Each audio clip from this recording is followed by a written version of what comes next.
like the way this feel. Yeah. Let my soul cry. Yeah, yeah, yeah.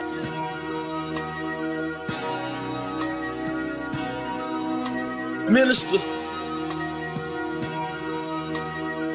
we gonna speak from the heart on this one. I'm performing lyrical funerals, no obituary. I killed your boy and brought him back to life, pet cemetery. My anointing not based on attendance at a seminary. Scarlet witches, they attracted to the visionary. Everywhere I go, I bring the word with me, missionary. Soldier drafted in the war machine, military. Pay attention, what I'm saying to you, legendary. You got the demeanor of a front desk secretary. That mean you take the calls, but you don't make the calls. That's why you hate, cause ain't nothing fake about me at all. Now I dare you try to say that with a straight face. My delivery in tip-top great shape.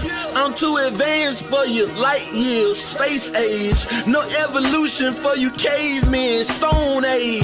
I'm a thoroughbred, rock solid. I came from the bottom to the top, rock climbing. I grew up in the hood, pros and cons. That's that full court pressure when the amalanche roll out that stretch. Why can't you see it's not logical? If you live diabolical. Boy, your point of view smaller than the hair follicle molecule. This for all of them that follow you, smoking all of them barbecue. When I pull up, your voice don't correct itself with no auto-tune. I got a whole nother level that I can enter whenever I gotta deal with the devil. I pick a whole nother method. I hear a whole lot of yapping. They wanna see my reaction. Really out here in the community making it happen.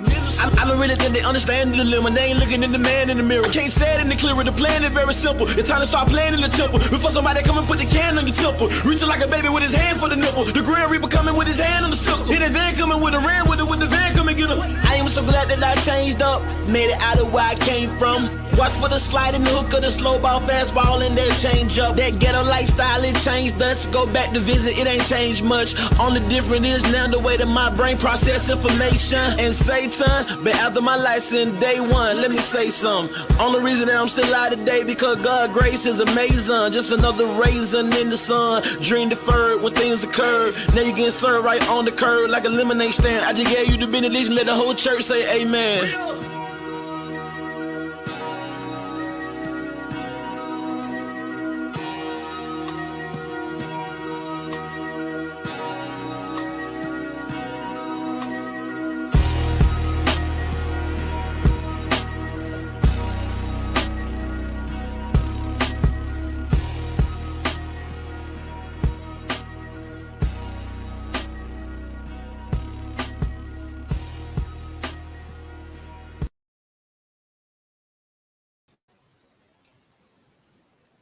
Peace, peace, peace. What it is, Brother Tyvon Sueno, aka the Orthodox Moor, wishing you all peace and blessings.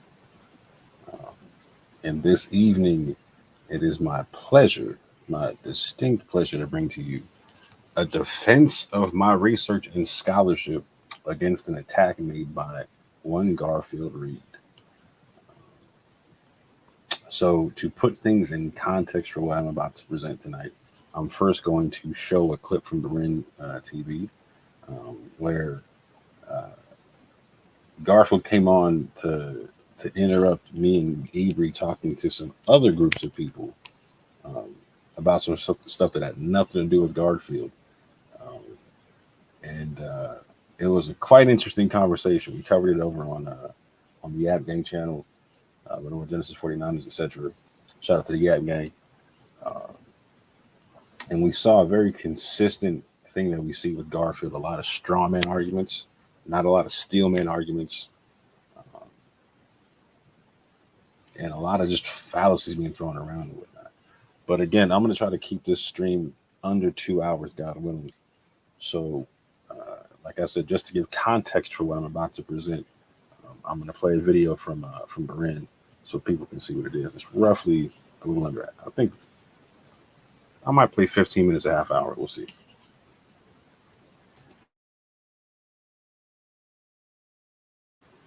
Let me share my screen and go away. Here we go.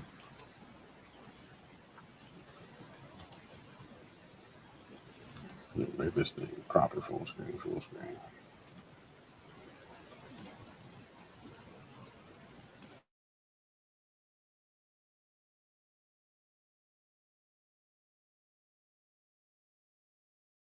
I'm gonna say this.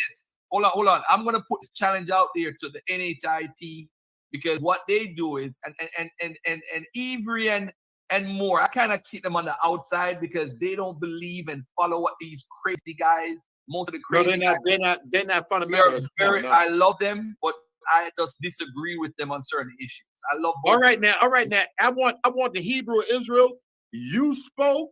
They requested for you to come on. Many of us felt you came on like, oh man, he done get caught in ambulance. He cut. They asked for him and he cut them. What were you saying based on the video we played last night? Take you got a little more time to explain us what's going on. Yeah. And one thing I want to say real quick, I'm glad we're having this discussion, especially with you here, Garfield, because I think this kind of shows you don't 100% know our position, or at least my position, since I'm in this video talking, because everything you brought up just now, such as, African Americans having 70 to 60% E1B1A, and African Americans having 30 to 40% R1B, African Americans being a hodgepodge of different populations, the E1B1A marker being pretty much an African lineage, and the fact that the Israelites are really just Canaanites in academia. Pretty much everything you just said here, I already said in this video. If when Brian plays it, you're actually going to see everything you just said. I pretty much already said. You'll be surprised. We might actually share a lot of similar points. If you look at the video, you'll see here in a second. But anyways, going to your question, Brian. What I wanted to do when I came on was I was looking at the conversation between Covey and some of the other brothers, and I just wanted to, and also there was a lady who had jumped on. I think her name is Nefertali, an Israelite, a pretty famous Israelite, and you mean she brought up. Yes, I believe that game is strong. Yeah, she's a pretty influential Israelite. A lot of people know her. She's been on Zion Lex and people like that. I said Kobe, not Cody, Kobe. Anyways, and she brought up DNA, and she brought up that the Jews and the Arabs are Canaanites, and I'm going with an assumption here. I assume she brought that up to sort of, discount the Jewish and Arab people as being legitimate Israelites. That's what I'm assuming is the reason why she wanted to bring some DNA. And so that's why I jumped on stage, because she said the Canaanites are white, brother. She said the Canaanites are white people. That's what she teaches. Oh, that's okay. So yeah, I assumed that she was, trying to discount the Jewish people by saying that they're Canaanites. So I was right. Okay, but that's why I jumped on, because she was, trying to demarcate the Jews, and I don't think it's one thing to claim and say that you're part of the ancient Israelite people, but you don't have to discount other people. You don't have to be anti-Semitic, because it's a pretty typical anti-Semitic thing to do, to kind of say Jews aren't Jews. And I wanted to go on and just say, hey, let's get this thing straight. When it comes to the Canaanites in academia, Canaanites are Israelites. I'll bring this up later. And when it comes to the genome of the Canaanites, they're pretty much half Zagros mountain people, like from the Southern Caucasus, that migrated around the time of the Bronze Age, as well as indigenous Natufians, or the descendants of the Natufians that mixed together in the Bronze Age, that created that ancient Levantine genome that's called, the Canaanite genome. And I explained that in the video. I don't want to repeat myself, because I'm sure you're going to play the video here in a second. But that's why I came on, to kind of like, bring it back a little bit, slow down the conversation when it comes to genetics, and slow down the conversation when it comes to trying to claim how you're an Israelite, and kind of say, it's probably best to just assume that your ancestors could have been converts, or your ancestors could have been part of the Commonwealth of Israel, because trying to figure out that you are the direct paternal descendant of Abraham, Isaac, and Jacob is virtually impossible. Simply because of the fact that Abraham, Isaac, and Jacob, and I've explained this in the video, but some people might be new, so I'm just going to explain it again. But Abraham, Isaac, and Jacob, specifically Abraham, had many descendants. So let's say that Abraham is, let's just say he's a downstream of E1B1B. Well, there's many branches of E1B1B. So Abraham can't be the entire branch of E1B1B. We'll have to find a specific subclade within E1B1B for Abraham to be. So let's say that it's E-123. And, again, I explained this earlier. Even within the branch of E-123, there are various different subclades. And so we'll have to find this very specific subclade that Abraham is. But on top of that, let's say that in the subclade of E-123, he's E-84. Just because you have E-84, thus proving that you descend from Abraham, doesn't necessarily mean you'll be a descendant of Jacob, of the Israelites, because you could be a Moabite who carries E-84, or you could be an Ishmaelite, or an Edomite, or a Midianite, or another ite. Tons of different descendants. So trying to narrow down and be like, I know I'm a paternal descendant of Abraham, Isaac, and Jacob, that is impossible. It's better to just, for two things. One, you can be a spiritual Israelite, and you can just say, you come into the lineage of Abraham via a particular Bible verse in Galatians, which says that you can be of the seed of Abraham. Which is why I call myself the Hebrew of Israel, because I'm using that verse from Galatians. But anyways, so yeah, that's why I wanted to come on that night. Last night was to kind of slow down the conversation and give a different view of this Israelite identity spectrum and idea. It's better to just say you're part of the mixed multitude than say, hey, I know emphatically that I am a paternal descendant of Abraham, Isaac, and Jacob, because you really don't know. And also it doesn't even matter. Like, the actual descendants of Abraham, Isaac, and Jacob, in my opinion, are very, very small in number. And I always bring this up. I believe that the Samaritans in Israel today are the best candidates for the paternal descendants of Abraham, Isaac, and Jacob. Specifically, the Samaritans, they carry the E marker, E-78 downstream. Specifically, the downstream within E-V 12. But yeah, all African Americans cannot be Israelites. I've said this many times. Some African Americans could descend from Israel because we're a hodgepodge of people. There are African Americans that carry the J marker, African Americans that carry E1B1B. Who am I to say that they don't have a chance? They could. So yeah, but most African Americans, and I explain this in the video when Brian plays it, they carry E1B1A, which is had its origins in East Africa, migrated into the Green Sahara, then moved south as desertification took place. But yeah, real so quick, if we can, though, we got to explain why. So something you keep saying, and that I keep saying, that Yab keeps saying, is that we can't discount there being any groups and whatnot coming off the slave ship with Israelite DNA or Hebrew DNA, like so you just said like from Moabite to Ishmaelite to all that. That's under the branch of Hebrew DNA. Anything's Abrahamic with that, right? yeah. So we say that we say that we can't say no for a reason, and people need to understand why we say such, right? And if we could, so you were talking about the population that made up the Canaanite population, right? Mm-hmm. And so I was roughly talking about like we see evidence of that population and related populations moving into North Africa. What was it, like 12,000 years ago, and then moving into West Africa, like in the Western Sahara, etc., and into populations that any of us are related to, etc. What 8,000-9,000 years ago, like the last 8,000-9,000 years, correct? Yeah, correct. There's always been back and forth from the Middle East into Africa, since forever.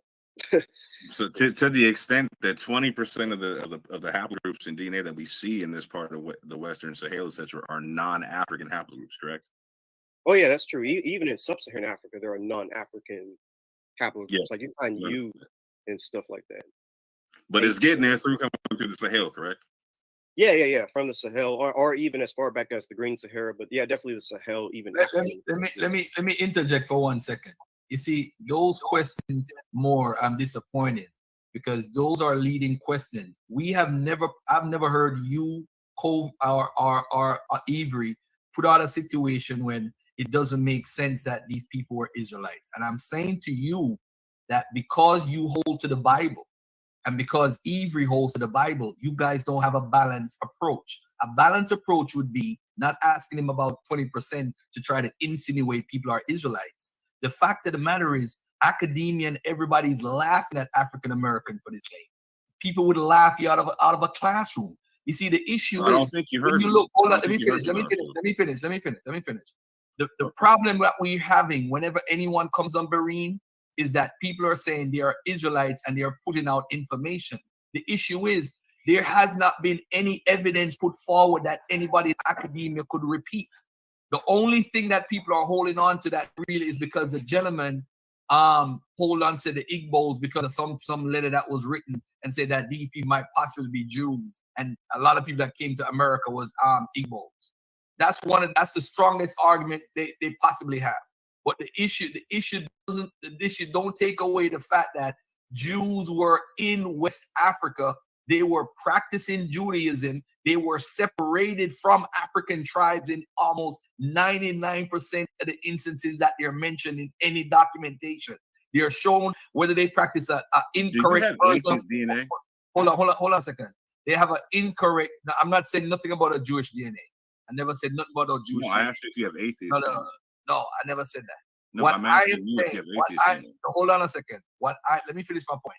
What I am saying is no one has put forward anything of substance to make the case for this, because the ultimate goal is to say African Americans are Israelites. Well, that has not been proven in science with nothing, linguistics, nothing. And what we're doing is we're arguing a straw man the whole time and trying to make the case that, hey, maybe this is possible because we want to be those people in the Bible, because it's sexy to be chosen. That's what this is all about.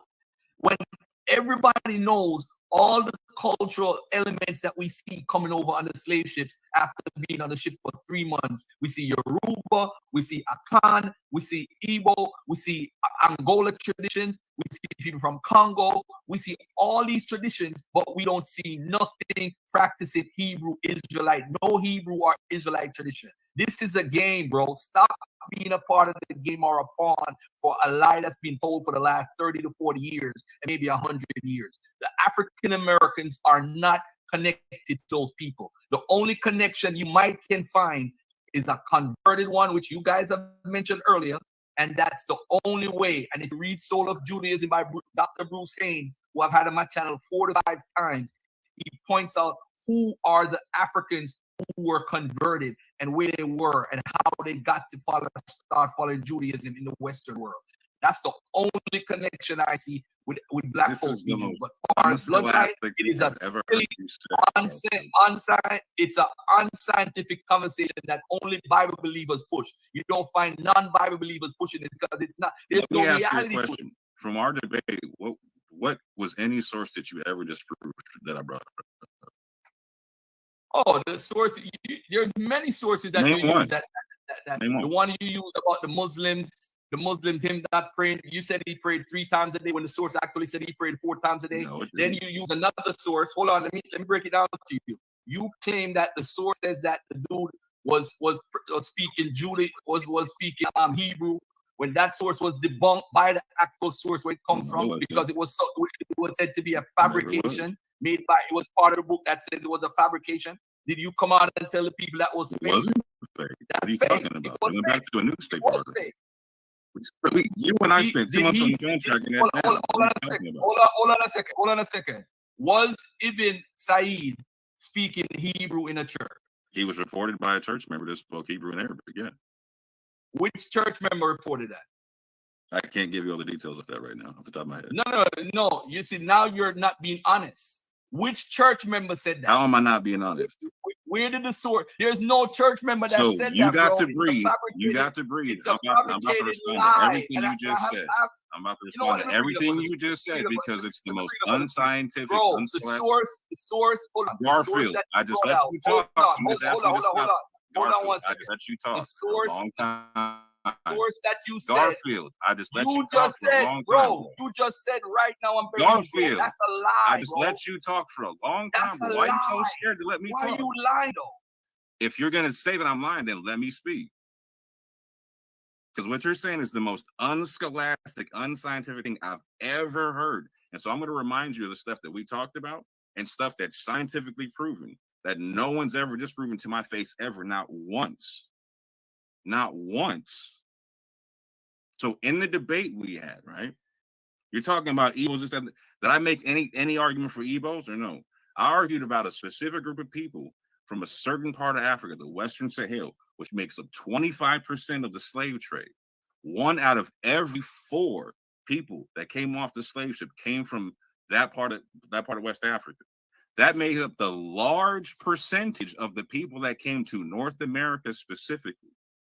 In that debate, you were specifically shown sources from the corpus of early Arabic sources in West Africa that specified the Jews in the West African slave trade at that time. Again, the Ganawa, etc. You were shown sources talking about the Wolof people, Jews connected to the Wolof, connected to the Mandinka, connected to the Fulani, of which me and Ibri were just talking about. No leading questions. We were discussing a paper that we went over on the Gap channel a few weeks ago, where it was breaking down the people from this part of West Africa are shown to have Western Asian DNA and non-African haplogroups at a clip of 20%. And that Western Asian DNA was coming in for the last 8,000-9,000 years.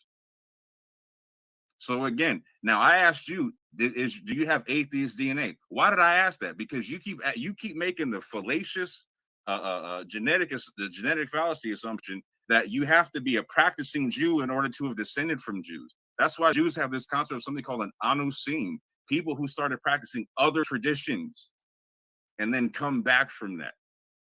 And so again, the same source is talking about these Jews that are part of this West African slave trade that's in the Maghreb. Of the population is still there, fam, still there.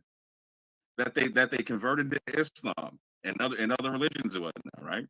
And so again, you don't have to be a practicing Jew to come off the slave ship to descend from people with those genetics, right? And so what me and Ibri keep talking about, what Yak keeps talking about is, it doesn't make sense to claim that you're a bloodline descendant of any Israelite, etc., right?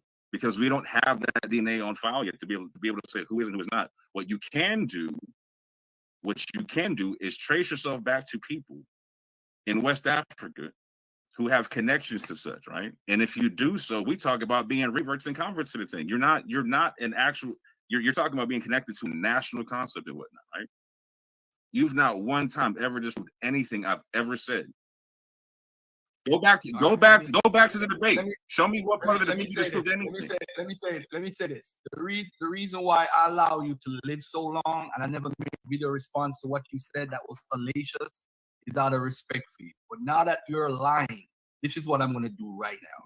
The first thing is, are you familiar with 50% of the people in Mali being killed because of famine and different things while they were in that region in the time period that you're talking about? Because you don't know that, because I asked you. So when he's talking about there were people migrating with genetics, how come we don't see that genetics in African Americans that he's talking about? The reason why we don't see it, because it's a fallacy he's pushing. You notice he said people from 8,000 years old migrate. Nobody doubts that. So show us that evidence in the African Americans that came over. You are pushing a lie because you want that. Let me finish, brother. Because you want to push a lie. The second lie, let me debunk something else. Billy Simons. They said Billy Simon was an expert in Jew, in Hebrew and Arabic. There's absolutely no sources, and you never saw that email when the premier scholar said it. I never showed you that. But you said that live. So that I just debunked that. Billy Simons was never an expert in Arabic or Hebrew. That was made up. That's from the premier expert of Billy Simons' history that you use my email and show. Let me bring out another part. Peter Mark book, Jews in Senegambia were protected. The Radhanite Jews from Persia are traders who were also protected. They're living in Mali. I keep telling everybody, Jews, when they're in West Africa, are merchants, they're traders, they're middlemen, or they're sleeping with African women. That's all Jews are doing. So when the Jews slept with the African women weren't considered Jews. They had to do something called a special conversion to make the children of those African women become Jews. So when that happened, that's when you start seeing the Luso Africans, and they became the main people who were the middlemen for the slave trade, because they slept with the African king's daughters so that they could have like an inside connect. So now you're saying now that these people are converts and they came on slave ships. You can prove that because people are Muslims. Oh, they must have been a part of this because most people came over from this area. The most people that actually came to North America, as far as the United States, came from the Central African, the Congo region, Angola. That's where most of the people came from. I could just bring it up on the screen and show everybody. That's where they came from here. So don't try to put that. Most of those people probably end up in Brazil. So if you're talking about the 5 million that went to Brazil in the majority, that's fine. Those people over there are not claiming anything because they had over 5,000 Maroon communities, and not one of those people showed a tradition of Islam. They showed a tradition of following the Orisha mixed with Roman Catholicism. You can't find that over there. So you can't find no Judaism, even if they're converted. If they're converted, as you say, beloved, so if they're converted and they came on the slave ship, wouldn't they at least practice something? Show me one piece of evidence. You didn't show anything. You had the presupposition that they are. You said Omar ibn Said spoke Hebrew. You said it's in the newspaper. Listen, ladies and gentlemen, I gotta be clear to everybody right now. Omar ibn Said never spoke no Hebrew. It's a part of the book, the source that he used. I showed him the source. This is what I'm trying to say. This brother is being dishonest. I showed him the source, the primary. It's a part of the book that talks about fabrications about Omar ibn Said. This book never spoke no Hebrew, bro. There's no evidence of it. Oh, you're going to bring the newspaper. I bet you can't show the newspaper now. Shut me up and show me the newspaper. It don't exist. You're making it up. He's speaking Hebrew in church, and in his biography, he said he could barely speak Arabic or remember his Arabic, much less he's going to speak Hebrew. Why didn't he mention it? Because he never spoke Hebrew. But because you want to prove Garfield wrong, you're so hungry to prove Garfield wrong. This is why now I can't respect your scholarship. We got to be honest. So now let's look at this now. Let's bring up Billy Simons again. So Billy Simons is a Hebrew, is an expert that they like to use. My brother, what do you call his name? He's a part of the Yap Gang. He brought it out years ago about Billy Simons.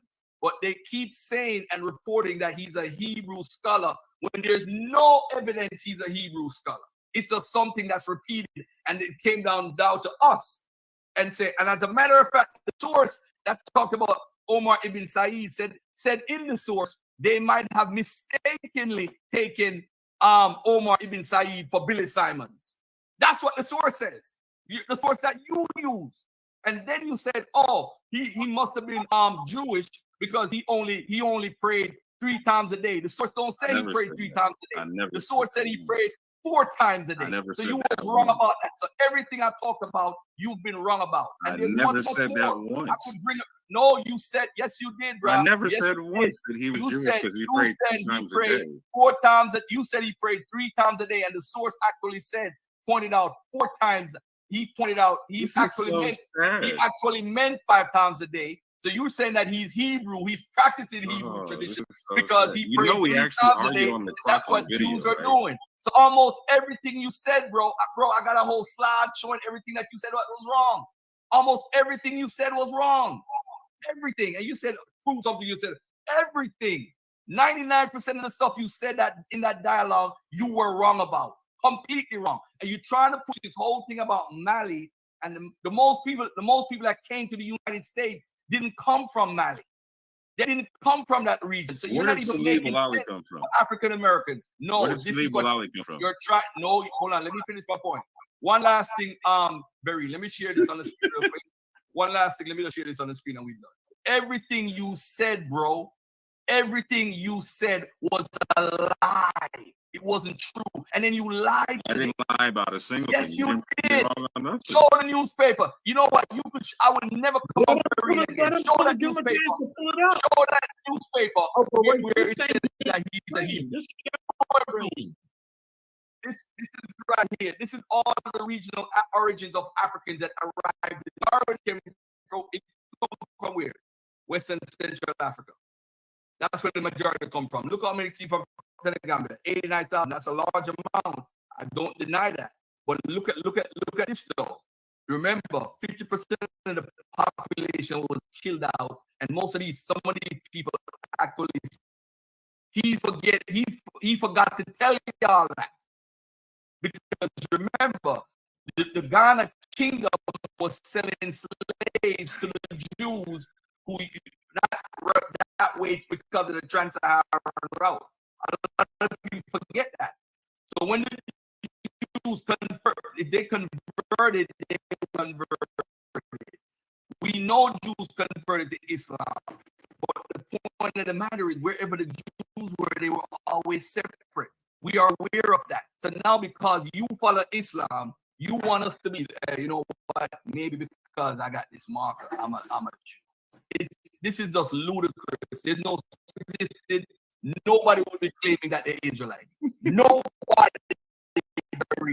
If there's I'm not a picture, there's no hey, let me tell you something. So if you look at the bottom of the I'm going to show you all the source right. I said 25% of the slaves in the slave came from the Western Sahel. At the bottom of the screen, you see this is 20% on one side, like Senegambia. Sierra Leone, which is right next to Senegambia. Again, this is an area where it's heavy with the Wolap Mandinka right there. Again, a pseudo always dies at his own source. He said that people didn't come from Mali, right? So again, right there, right there in South Carolina. You have a slave when did I say that? When did I say that? When did I say that? Next to Timbuktu. I never said nobody came from Mali. I said you're forgetting that they had famine and a lot of people died out. But you want them to be Israelites. This is so embarrassing. Show and prove anybody coming off a slave ship following the tradition. Show it. You can't show it because it don't exist. You're living a lie, bro. You know why you're doing it. You're dying today. You're dying right now. And I'm going to show you. Okay, if I'm dying, let me ask you a question. If I'm dying, let me ask you one question. What was the tribe that Bilali Muhammad, Salih Bilali, Ayuba Diallo came from, etc.? What was the tribe that they came from? Where was the tribe that who came from? What was the tribe that Salih Bilali from Messina in Mali? What was the tribe that Bilali Muhammad, again from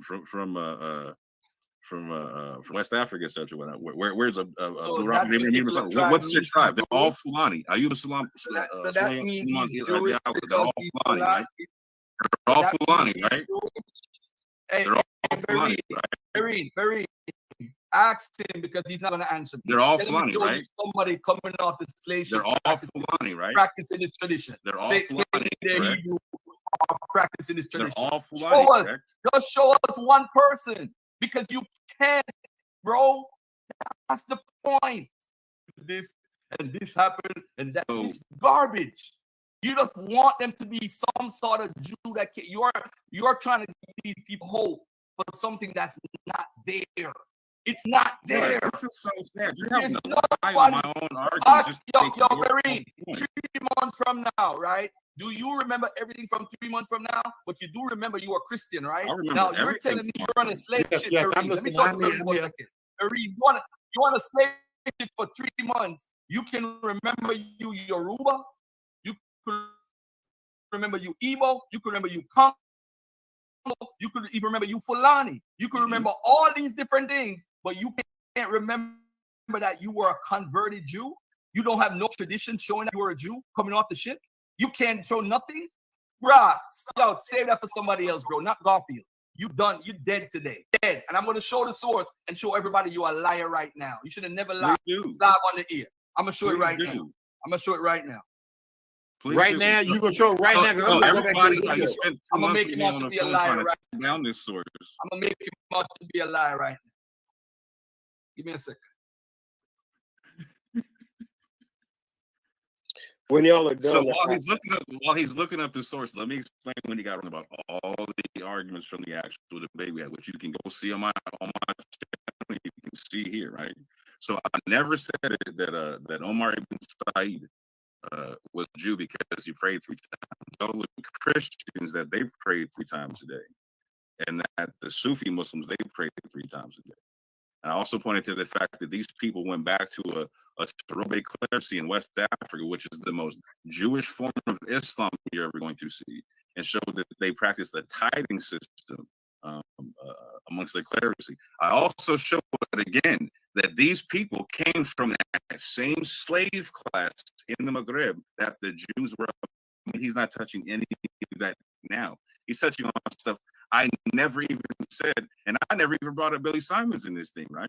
Yes, you did, bro. You showed the emails. You showed my emails. When did I say Billy Simon in this Bro, you showed the emails about Billy Simons, right, bro. I did in our debate. And again, in this You conversation, say why? Why were you showing Billy Garfield, Simons? can you please? Why were you showing Billy Simons? Bro, you are a liar, bro. Garfield, then let me lie if I'm lying. Then tell me, let me lie if I'm lying. And this guy is a believer. Because everything you're saying is on him. Bro, this is horrible. Well, then be right on you, bro. You brought up Billy Simons to say Billy You're Simons. interjecting because I'm cutting all your nonsense. Can you No, please you're get not. one? You got saying beat your up. mic is breaking up. Anyway, Garfield, poor connection. And I have a poor I mean, connection. personally, I can hear Garfield on my end. I don't. Garfield is fine. Let him cook. All right, well, let Garfield show the slide to get Garfield to share this thing more. You said he lied. And talking about scientific stuff. Garfield's coming in with this whole fallacious argument. Oh, they're only talking about this because they believe in the Bible and he believes in the crap. That's all ridiculous. In the same debate we had with Garfield. Oh, wait, hold on. I might have to shut down the bit. Hold on a minute. I got a poor connection.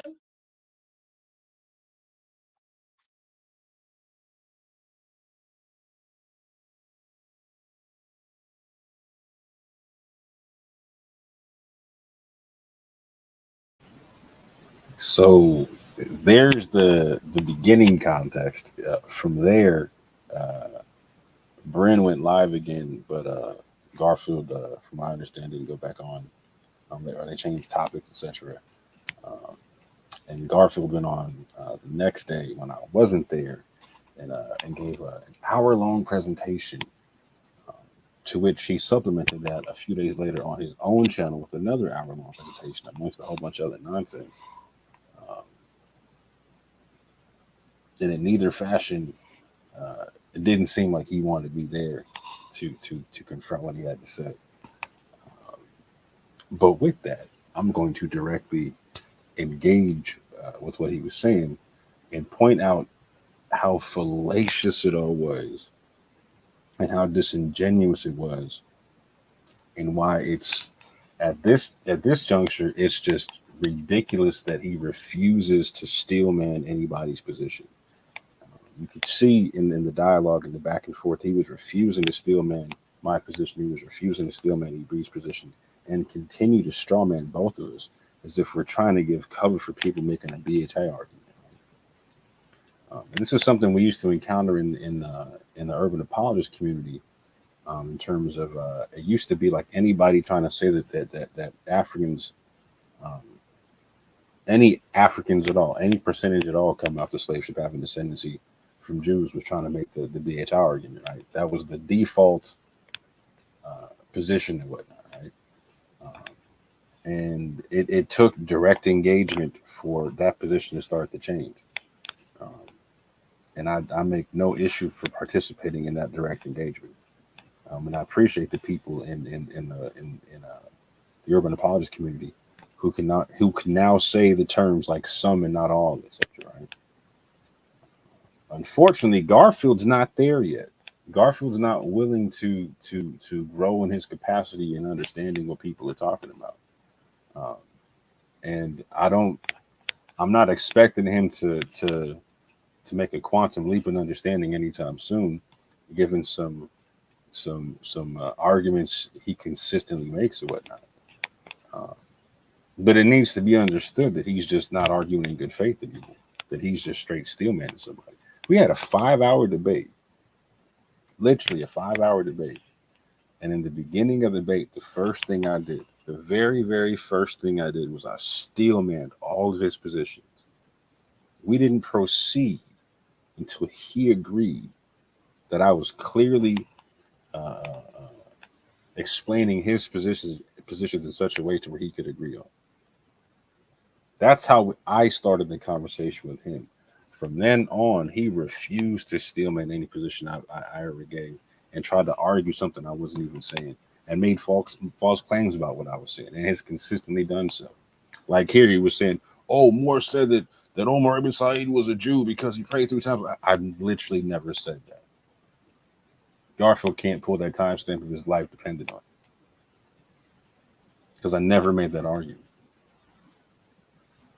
Never made that argument. But let me not be long-winded because I'm already 40 minutes deep. Let me go ahead and get into this thing here. And God willing, make it quick and clear.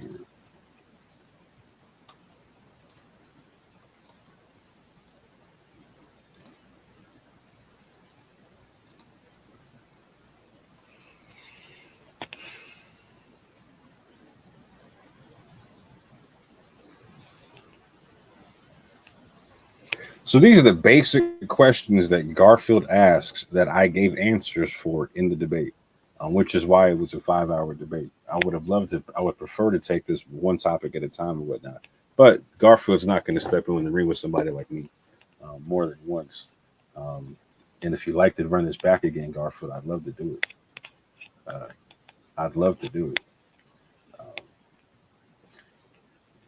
And in fact, if nothing else, like I asked you, Garfield, and people should ask themselves, why hasn't Garfield ever played the full debate or any parts of the debate, but much less the full debate on his channel ever? I asked Garfield to do so. Garfield hasn't done it.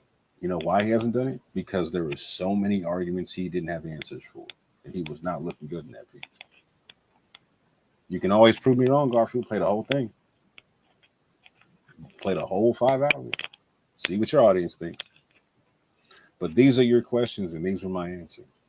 Where are you on the Catalan Atlas map? That's one of his favorite questions. I let him know. In Jalafa, the area of the Wolof. Mandinga, the area of the Mandinga. In terms of in terms of asking where are Jews like West African Jews on the Catalan Atlas map. Futa, which is like the area of the Fulani. Walata, which is in Mali, Zafun, which is also in Mali, Kanuri, which is in Mauritania, Lamlam, which is in Mali, Kukia, which is in Mali, Tindirima, which is in Mali, Bundu, which is in Guinea, and other places like Senegal. Another question he asked is, can you show me the Old and New Testament in West Africa? And in fact, in the debate, I showed him exactly that. I showed him Mungo Park going into the Senegambia and showing and attesting that they had copies of the Taret la Musa, Zabur Dawidi, and La Ingil la Isa in Arabic. So that's the Torah of Moses. That's the basically the Psalms of David, and that's the Gospels of Jesus. He asked, can he show one slave claiming to be a Jew? This is one of his favorite questions. To which I showed Uncle Billy Simons, a Rechabite, which again, no one challenges this except for Garfield. Rechabite from Madagascar. Garfield famously keeps trying to put Uncle Billy in North Africa, which is hilarious because the scholars don't do that. But if you put him in North Africa, that means you got to make him come out of the West African slave trade from the Western Sahel, which Garfield keeps trying to run away from. It's so hilarious. Fourth question. Can you show one Jewish practice coming off the slave ships? And so I showed tithing. I showed 3 daily prayers amongst the Christians and the Muslims. In his whole 2 hours that he took to try to rebut what I was talking about, literally a year and change after the fact of our debate or whatnot.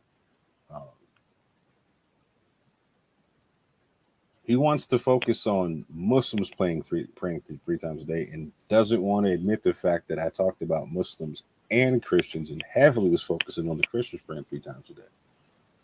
I find that to be interesting. I could 100% prove the Muslims praying 3 times a day. But I find it extremely interesting that he only focuses on that and doesn't even mention the Christians praying 3 times a day. Because in the course of the debate, he had absolutely no answer for that whatsoever, particularly during the Q&A round when I'm asking repeatedly about this. He got nothing for it. Even Marine had to say something about it. But going forward, I also showed first harvest feasts and subsequent crop suppers or whatever, i.e. the feast days in certain respects. I showed the concept of the just law of the praise house, i.e. a religious court run off biblical law. I showed the concept of bad luck foods, very consistent with the concept and idea of unclean foods. I showed Hebrew and Arabic coming off the slave ship from East and West Africa, of which, again, there's out of everything I brought up, there was a small handful of things that he opposed.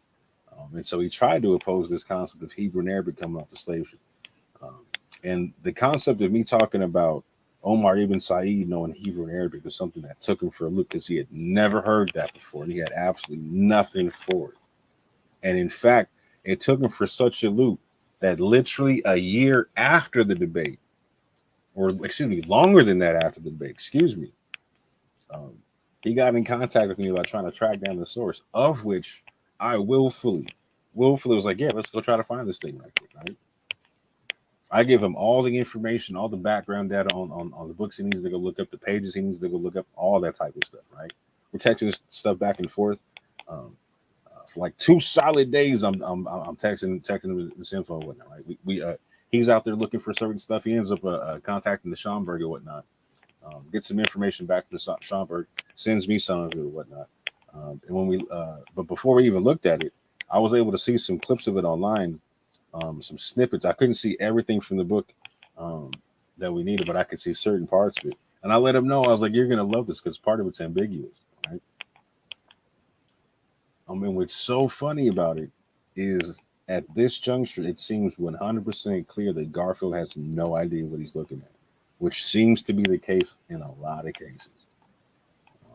So we're going to slowly go through that part and clear all that up. But what's even more amazing to me is Garfield Reed is the one who introduced the community to this documentary called The Cryptic Quest, where you had multiple people come through the First African Baptist Church to examine markings on the pews or whatnot. 2 of which were Ephraim Isaac and Richard Saracen and whatnot, right? And he likes to focus on Richard Saracen saying that there was no cursive Hebrew on the pews because you have the We Woke Now people making that argument and whatnot. But back in January of 2021, he introduced this documentary to the family on Berean TV and whatnot. I was playing snippets of it and whatnot. It was talking up Ephraim Isaac, etc. whatnot, but didn't tell anybody. And he makes the claim that he appreciates the documentary because it shows that we weren't illiterate, right? Coming off the slave ship, right? And I directly asked him about this on his show. I was like, so what was the language that it says in the documentary that we were able to speak or read or write or whatever? And he said, oh, I don't know. And didn't tell the people that the documentary concludes that the literacy that they were talking about was in Ge'ez and in Hebrew. That they were talking about a few Ge'ez letters on the pews, and also a shorthand version of the Tetragrammaton, i.e., the name of the Most High God in Hebrew. One more time, Garfield did not tell the people that the documentary he brought to the people specified that the literacy that the people had was in Hebrew and Ge'ez because of a few Ge'ez letters and a potential shorthand version of the Tetragrammaton written in Hebrew. via successive yods. On top of that, it came out in our debate that Garfield's been sitting on a phone call that he had recorded with Ephraim Isaac, where Ephraim Isaac is saying the same thing, and Garfield wanted to get out.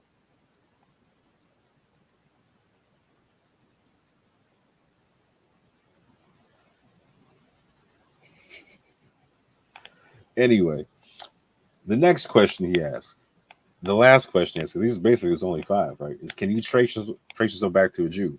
And again, I have this concept. I can trace myself back to people with Jews among them and revert or convert back to them, just like I said in the video I just showed. Just like I said in the video I just showed. So out of all these 5 questions and all the answers he was given, I want y'all to look at this, right? He tried, out of all the places I talked about there being Jews in West Africa, he took issue with 2 places. 2 out of all of them. Out of all the Israelite practices that I showed coming off the slave ship, he took issue with 3 out of all of them. And wants to act and made the claim that I was, again, look at all the information I provided. And he says I was wrong about all this stuff, that I lied about all this stuff, that he proved me wrong about all this stuff.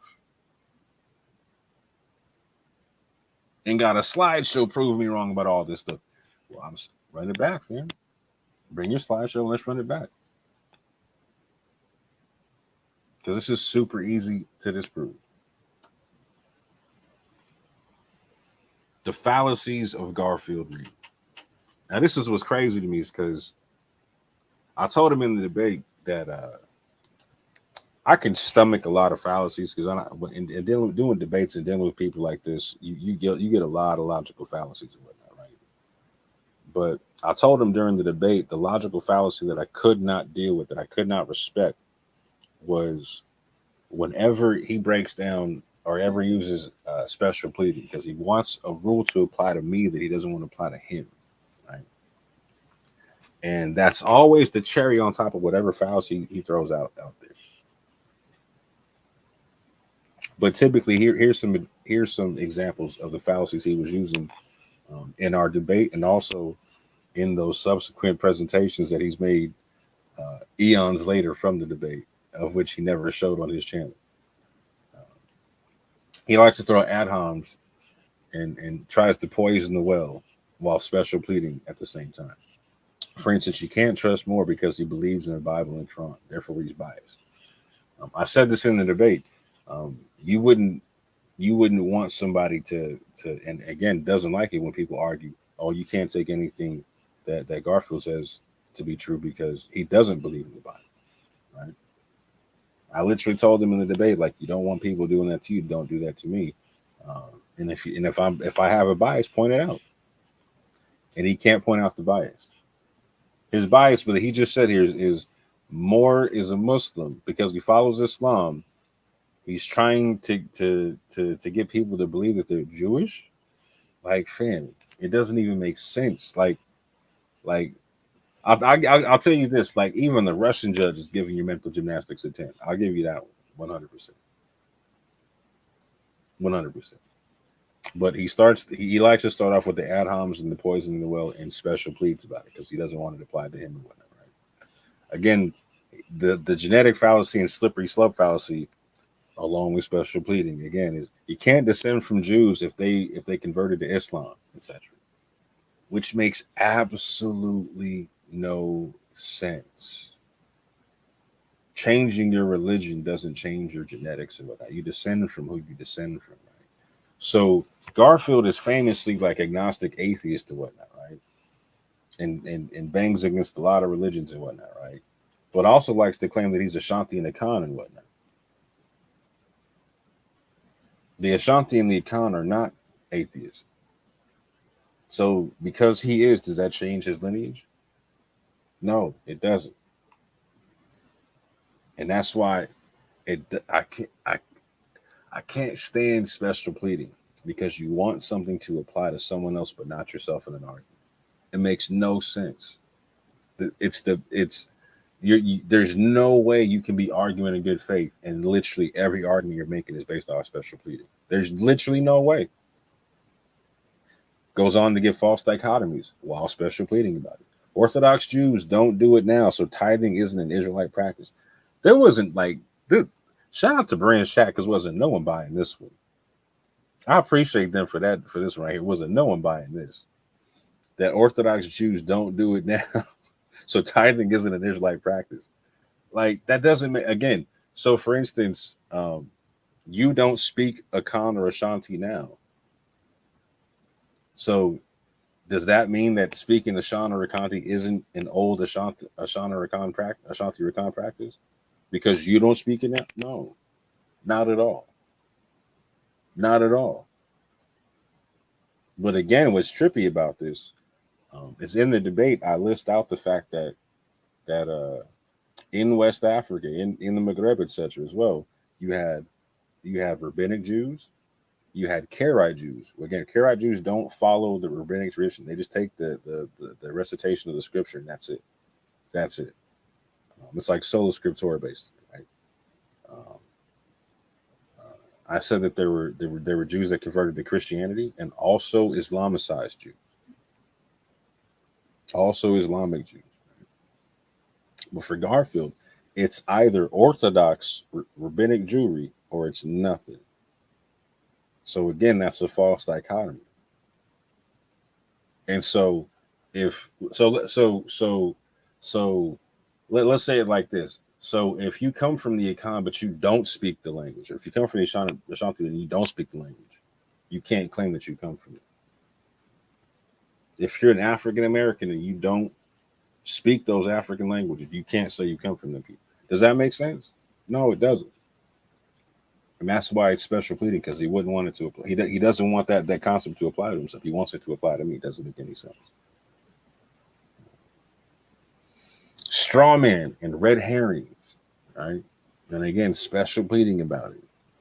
Moore said Omar ibn Said was Jewish because he prayed 3 times a day. I literally never said nothing of the sort. I said that he and other Muslims practiced the most Jewish form of Islam.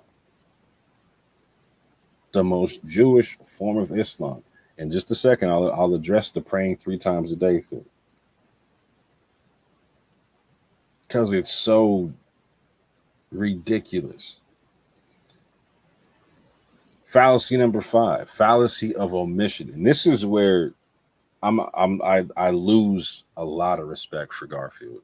Like, I can't respect special pleading, but I literally lose respect when I see people do this one here. So, because sometimes people do it as a fallacy of ignorance or whatnot, right? They omit things out of ignorance, like they don't know that they're leaving stuff out of stuff that they're reading and whatnot, right? Because sometimes it's above their pay grade, and I'm with it, right? Sometimes people are reaching, but Garfield will literally read some stuff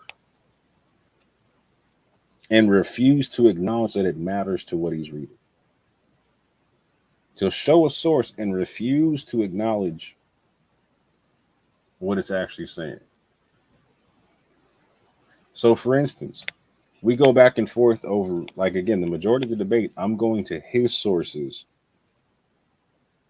and showing where he's getting the argument wrong. I put my own stuff on top of it, but I start with his sources. So one of the sources is the problem of Judaized Berbers, where it makes the case for a slave class of Jews in West Africa, and then a merchant class as well. Yet he only wants to recognize the merchant class and refuses to recognize, just omits the fact that the slave class is mentioned, that the servant class is mentioned. Doesn't want to talk about them in any way, shape, or form. Doesn't want to talk about the other gullah practices that are brought up, the umpteen gullah practices that are brought up. Doesn't want to talk about a lot of things that's in the information he's looking at. Right? Doesn't want to tell you that for instance, that the B'nai Israel are not named after a dream, but that their city centers were named after a dream. Not the people, but the sources that he's reading to you says that the city centers were named after a dream. And also that the people in the Bundu state tithed and whatnot. After trying to claim the Muslims that had nothing to do with it, but they had something to do with it, but had nothing to do with it. Like it made sense. Yo. Wild. Wild.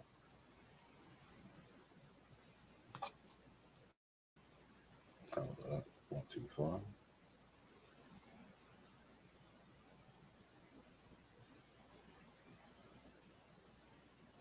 So these are the documentable omissions of Garfield. You know, again, the cryptic quest omission that I talked about, right? The fact that he's sitting on a recording of Dr. Ephraim Isaac, that's just crazy. The fact that you're sitting on that type of stuff and you try to hide that information and you're telling me that I'm lying to the people and I'm trying to misrepresent stuff to the people is crazy to me. The fact that you can fix your face to accuse me of that stuff, that let me know. I was like, okay, yeah, bro, you're a whole different one for that. The fact that you're not telling the people, like in the debate, I bring this out that you interviewed a Western Islamic scholar who said he didn't know of any West African Muslims that pay 10%. And you got the question from me. And you know you got the question from me. I got the text message. Show the people real easy, fam.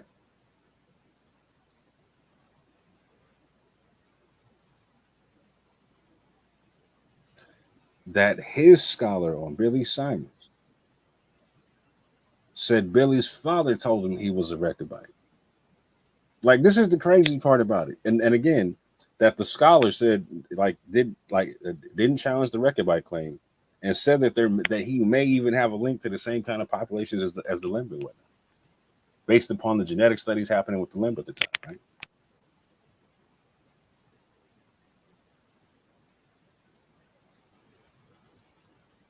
So it cracks me up. He never wants to deal with the fact, like he never deals with what the scholars actually say. Doesn't want to represent. He's just like the We Woke Now people. He's just like Benai and them. He's just like the Hebrew Israelites trying to twist stuff. And then got the nerve, bruh. Like that let me know. I was like, you're okay. You're one of them. Well, in that case, let's get it.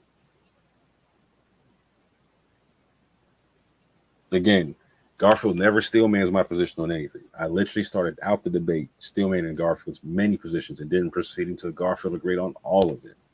Even though I clearly listed my position and asked Garfield to deal with my arguments, he strawmanned me back then and now. On top of the strawman arguments, Garfield has gone on to make false allegations that he wouldn't and won't prove in real time. He wanted to make sure I wasn't there.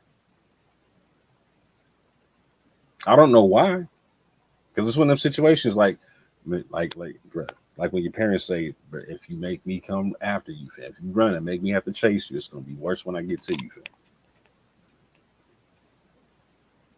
And so I was like, you know what? Let me show what I couldn't show in the debate, because I wasn't sure what the format was going to be. Like, I went into the whole thing blind, and so I didn't know it was going to go 5 hours, because I thought we might go like 1 or 2. So I didn't bring the whole kitchen sink with me. I didn't bring the whole toolbox with me. Right? Even talking about just the same sources, I try to keep it real small and clean, just so people can keep it digestible. Right? But you know, we can examine this a little further, a little closer. See what comes out in the wash, what comes out in the rinse.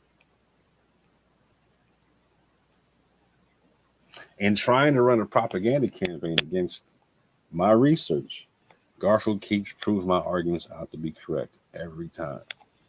Every time, fam. Every time. And it's sad that he can't see it and refuses to see it. But I'm intrigued to see what he's going to do after this, because he's going to have to just throw good money after bad. He's just going to have to continue to argue in bad faith. But I invite you, Garfield, be a better person, be a better man. Argue in good faith. Tell the people where you got stuff wrong. We do it all the time, fam. I'm about to do it here in a second. Watch.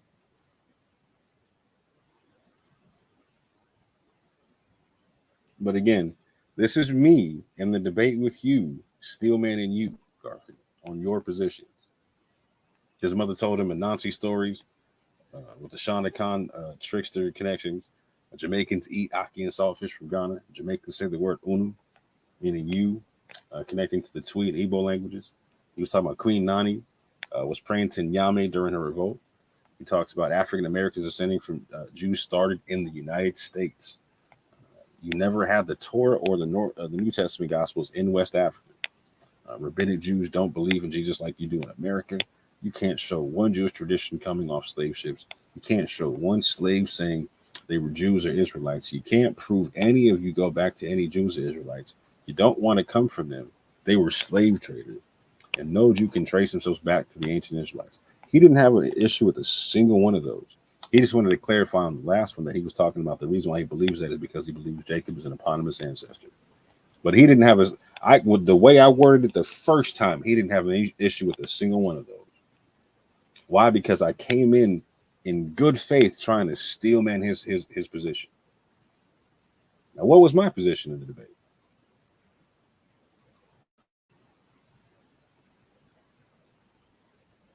I came in clearly saying I don't need to prove any burden of proof that you don't. I don't need to prove connections to Africans beyond Garfield in terms of like how he proves his connections to Africans and whatnot, right? I don't need to prove ties to Jewry beyond other Jewish claims, like the way other Jews make their ties to other groups of Jewry and whatnot. I don't claim all blacks are Jews or demarcate European Jewry. Now, I clearly stipulate this, right? And he keeps wanting to say that me and Ibri and Yabig and everyone else are trying to make all African Americans Jews. And that's not the case. We clearly stipulate that. We state this all the time. We say it ad nauseum. Ad nauseum. And he knows this is our position, which is why he came off saying, oh, well, Ibri and more aren't extremists or whatnot. And then want to start acting like we're extremists. Bruh. Completely disingenuous. Again, the Western Sahel was the most Hebrew part of West Africa.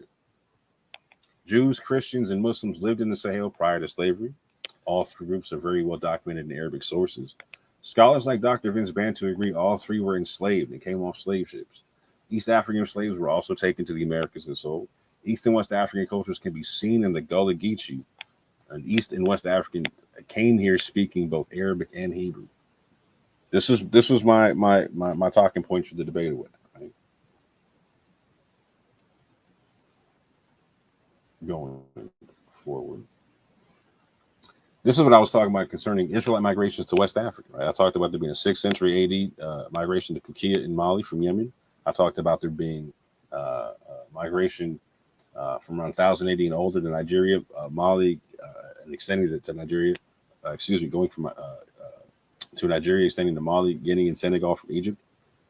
Again, 15th, 16th century AD, migration to Senegambia, Mali, and Nigeria from Iberia, North Africa, etc. Again, talking about the Rabbinic Jews, Karaite Jews, Messianic Jews, Islamic Jews, all being like in this mix, not just being one kind of Jew, not just being Rabbinic Jews and whatnot. Right? I give a list of all the places I'm pointing to. And I'm even going to add to that list from these same sources, from his own sources in this conversation here. I'm going to add one to a lot because I want to make people understand these are the merchant class of Jews that he's talking about. And then I'm talking about a whole mess of non-merchant class of Jews. You understand what I'm saying? Again, in the debate, this is the Israelite culture I point to amongst the gullah. I start with the shorthand version of the Tetragrammaton and the Decalogue and the 10 Commandments concept based upon these Jodes at First African Baptist Church and whatnot. I start with that because I know he's going to run from it and does not touch it. Does not touch it. He can't do nothing with it, fam. Can't do nothing with it. And then I go into first harvest feasts and crop suppers, which he never touches. Never touches. I go into the ring shop. I go into bad luck foods. Never touches. I go into prayer 3 times a day facing the east from the Christians who do it one way, and the Muslims who do it another way. But there's documentation of both groups doing the same thing and whatnot. Like Daniel 6, chapter 10. I go into the just law of the praise house. Again, the religious courts that when you look at it, it looks just like the Old Testament, same. He doesn't touch it at all. At all. I talk about the loss of community membership if the just law was ignored. I talk about community membership at the age of 12 after seeking and baptism and whatnot, right? Which is interesting because the only kind of Judaism he actually respects and whatnot, or identifies as real Judaism is rabbinic Judaism. And what's interesting is that one there, and the top one about the yods and the Yahweh in the Tetragrammaton and the Decalogue, etc. Those would seem to be remnants of rabbinic Judaism. Those would seem to be remnants of that, fam. And I'm talking about a blend of all this stuff over there in the middle. Moving forward.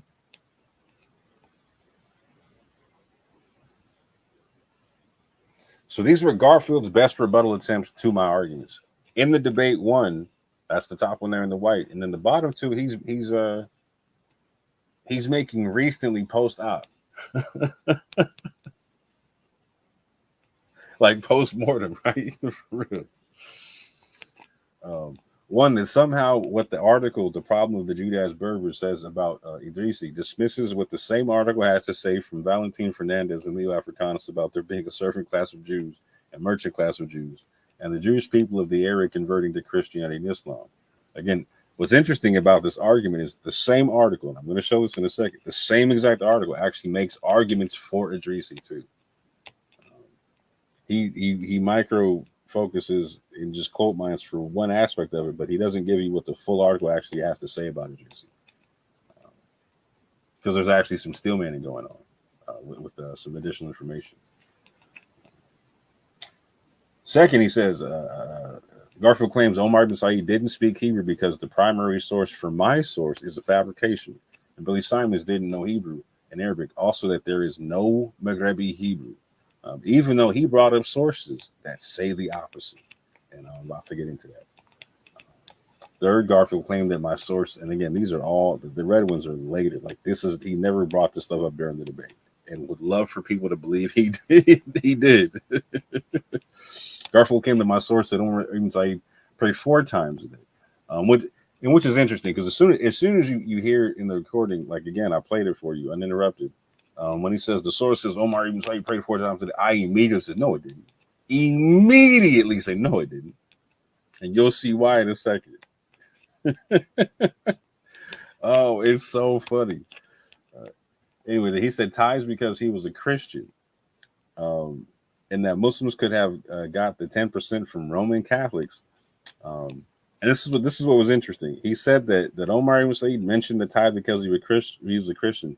But then went on to try to get you to believe that 10% is standard in Islam. Again, and at the same time, Muslims don't have anything to do with the tithe. Oh, it's hilarious. Meanwhile, he didn't check his Wikipedia source because he did something fantastic. I was dying. Like when you go look at what he said on Barin, and I'll be playing it here sometime later on this week or whatnot, or next week. We'll see. He literally just puts up a slide that says tithing on it, and then tries to read from a source, but doesn't tell the people what he's reading from or show the people what he's reading from. And it's literally Wikipedia, and he doesn't check the source for the Wikipedia. He doesn't check where the source comes from. He just reads from the Wikipedia and whatnot. On his channel, he actually went and read from the Wikipedia itself and showed you the Wikipedia, but he still didn't check the source. And we're gonna check the source for it. Again, a pseudo always dies at their own source. And one more time, these were all the answers to his questions. These were all the answers to these questions. And he took issues with 4 things out of a mountain of them and wants to act like, let's say he's right about all this stuff, which he's not. All the things in red, which he's not. The challenges he made, right? The only challenges he made during the debate were the Kamnuri and Lam claims from Idrisi, right? Everything else he couldn't really do anything with. These are things that he's saying after the debate. So out of all the stuff here, again, just four things or five things, excuse me, like 2 towns, and then tithing, 3 daily prayers amongst the Muslims only, not even touching the Christians, and then Omar ibn Said and Billy Simons on Hebrew, not touching the pews at all, because it's too embarrassing for him. How do you do it when you're the person who brought out the documentary, which says that there's the stuff on the pews, and then becomes obvious? Oh, you were hiding from the people. Like it becomes super obvious, man. And again, I literally asked you about this on camera, and it will be shown what your answer was.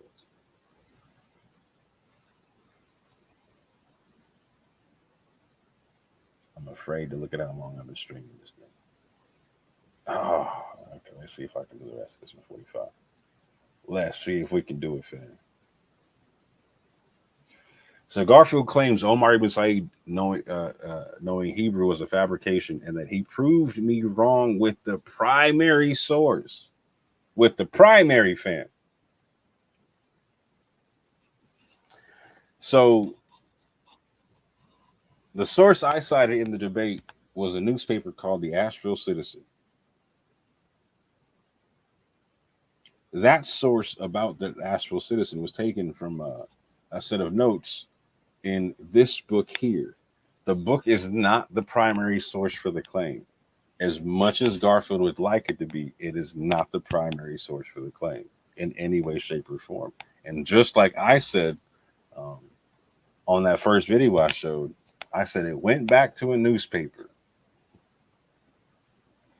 Garfield didn't show me from a newspaper I was wrong about anything. Me and Garfield couldn't get to the newspaper. We couldn't get the copy of the newspaper, fam. Neither one of us can show you the newspaper. But we can show you this book, and we can show you what it said. But the book is not the primary source for the claim.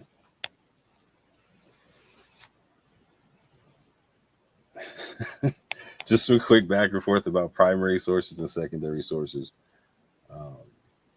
A primary source, a piece of evidence created by someone at the time of the event. A secondary source, information created by someone who was not present at an event after an event happened. So that's this newspaper article is a secondary source. Even itself, it's not a primary, right? So to be clear, there's no way Garfield showed me from the primary that I was wrong about this, right? And it's just like we've seen in recent history, like we've seen for years how much you don't know about DNA, but you keep talking about it. Bruh, you keep talking about this stuff like you're a researcher and you're not. The moment I heard you say on multiple occasions on Brian's channel and yours that you proved me wrong, you showed me wrong, you showed me for the primary source. What are you talking about? One, I showed you I helped you find the book. I let you know what this book was. That the references for, like, again, that references the newspaper article. The reference for the newspaper article is what I cited from the book I read, right?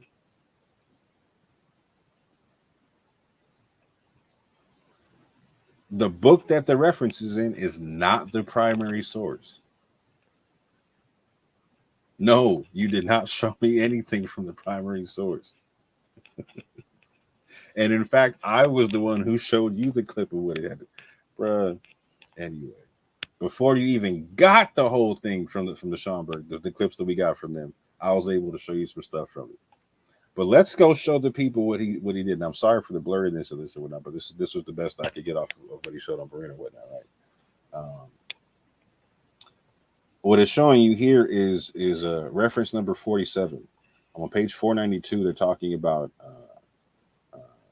Omar ibn Said, the life and the legend, or whatnot, right? It says another heresy report in a national myth in 1887.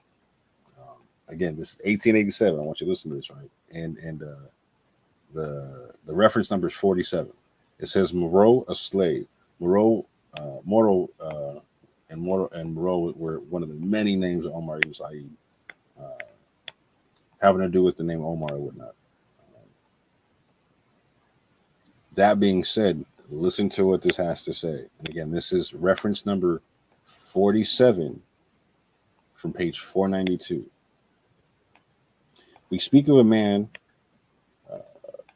whom we never saw, but living in our younger days, and of whom, from the peculiarity of his case, we used to hear much.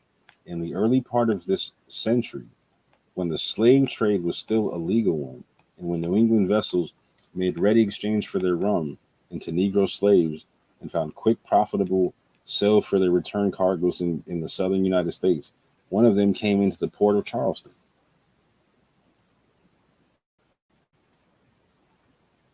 Goes on to say on page 493, they were taken to the north of the Congo River and then shipped to America. Moreau is described as a tall, well-formed, dark-skinned man with regular features, and in his old age with long white beard. He had been a Mohammedan. He became a devout Christian and active member of the Presbyterian Church, a regular attendant upon the synods, and we were informed a useful member from his knowledge of Hebrew as well as Arabic. He made the impression that in his own country he had been a learned man. He was a modest and humble one. He was offered liberty and the means of returning home, which he declined. Now, again, I want you to see this, because next it goes into reference number 48 on page 493. Where it says more myth building by a man who had read Omar's autobiography in 1927. So we've gone from 47 to 48, right? And he's not giving you the full page of 493. I wish I had it. I wish I could give it to you. But you go from 492 to 493, and that's reference number 47.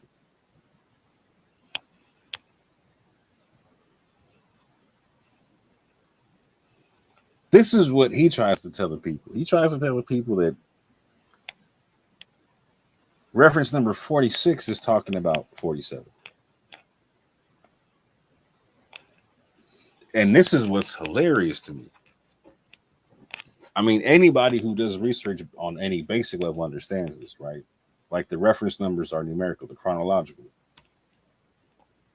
They don't dip and dive into each other like that. He says automatically he thought 46 was dealing with 47.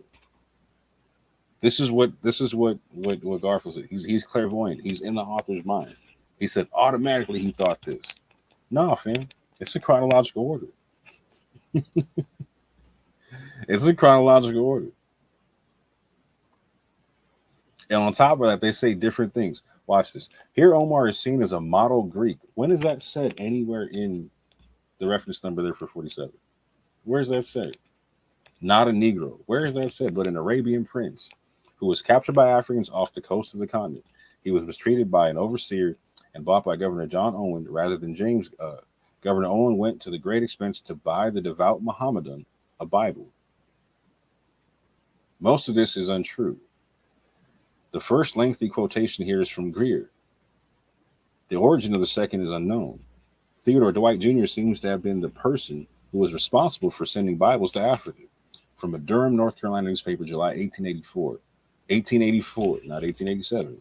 A reprint from the Raleigh Farmer and Mechanic, June 25th, 1884. Again, not 1887. Copy courtesy North Carolina collection of the Library of the University of North Carolina. Note also these this is what he keeps quoting from this thing, right? He tries to Frankenstein this thing together. Note also these imaginative fabrications. Omar is called a slaver on the Congo River who was familiar with Hebrew. Perhaps he was confused with Charleston's Billy the Jew mentioned in our introduction. I have not identified Granville. I want you to pay attention. I have not identified Granville. Now, what's interesting about this is they're mentioning multiple sources here. They're talking about at least 4 different ones there, right? If not more, right? Because one of them is unknown or what, right? Actually, a couple of them are unidentified, right? But this would seem to be, since it's in a whole other reference point, right? It's not from 492 to 493. This is reference number 46, not 47. This seems to be a second claim of Omar knowing Hebrew from a separate source. Not only does that seem to be a separate claim, because again, they're saying Omar is called a slaver on the Congo, which he's not called in 47, in reference number 47. He's not called a slaver on the Congo. He's not called a model Greek or whatnot, right?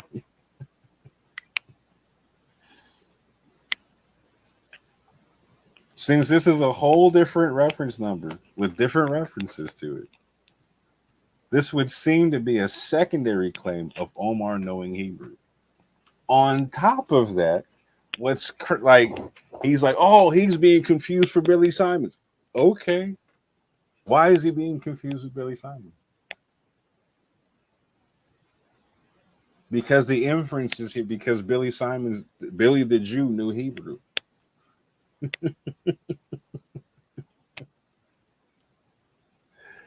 The inference is Billy the Jew knew Hebrew. So again, I want you to check this out. Like, so in the blue, these are the sources that it's talking about, right? So it's talking about, again, the first lengthy quotation here is from Greer.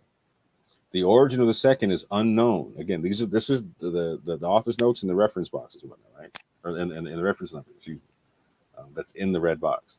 From four.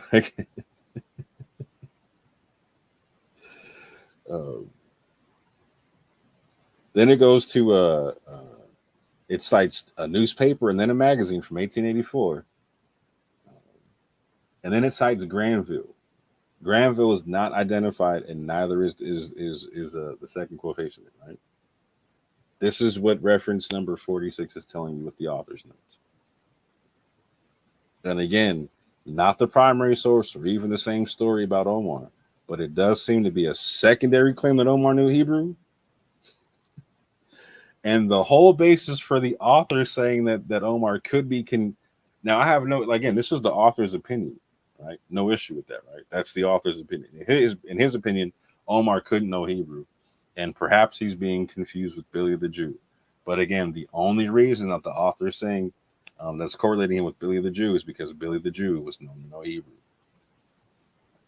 Now, again, to be clear, Garfield's making the argument that Billy Simons is not a Hebrew and Arabic scholar. I could care less about him being a scholar. That's not my claim. That was never been my claim. I agree with him. The sources do say that he was a Hebrew and Arabic scholar. That's not my claim. My claim is him knowing Hebrew and Arabic, the language or whatnot, right? You know what I'm saying? And people don't dispute that. People can dispute him being a scholar and whatnot. But are they disputing him knowing the language? That's a completely different claim. And no, he hasn't produced that yet.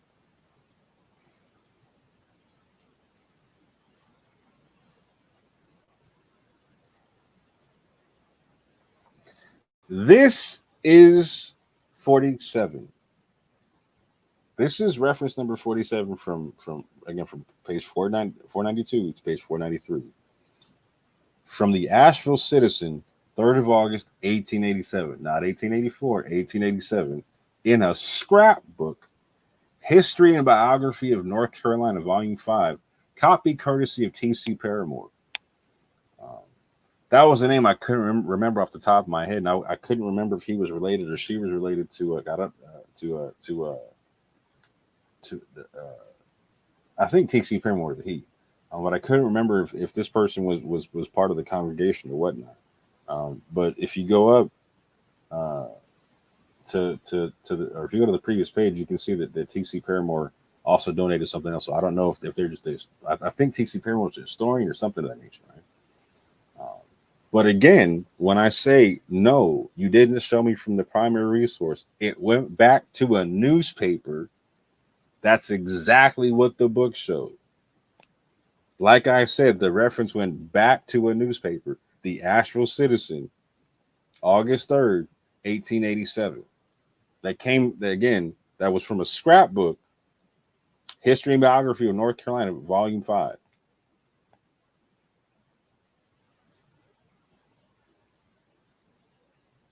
Even Garfield on the second time, so he goes on Bereans and says that I'm lying about it, going back to the newspaper they showed me from the primary and whatnot. And then he had to go back on his own channel and walk it back. Had to walk it back on his own channel, speaking out of both sides of his mouth. Now it's even he had to admit it went back to the newspaper. Okay. He was like, show me the newspaper. Bruh. This is the best I can do for it. This is the best either one of us can do, because neither one of us can produce a newspaper. Neither one of us can. I never claimed I had it. You claimed I said I had it. Please source up. I've never, not in text, not over the phone, not on video, not in email, not nowhere did I ever claim I had the newspaper. Once we got to this part here, why didn't you tell the people? Once we got to this part here, to where we got to the reference, and then we both recognized we couldn't get the newspaper. Khalas, we was at a push. It was this. We're at the same place we were the first time I brought it up. The first time I cited the Asheville Citizen from 18, you know what I'm saying? But now we know. Now we know the full reference, because the full reference is here. The full reference wasn't in the book that I cited. The full reference stipulates that it's from the Asheville Citizen, the 3rd of August, 1887, but it went back to a scrapbook called The History and Biography of North Carolina, Volume 5. And no, I don't have either one, fam, and neither do you. But nowhere in this book is the Asheville Citizen or the history and biography of North Carolina being called fraudulent or being called fallacious. Nowhere in this text. What you can do is you can show me the author in a whole different section talking about a whole other set of references, giving his opinion that he believes that these are fabrications. These sources here.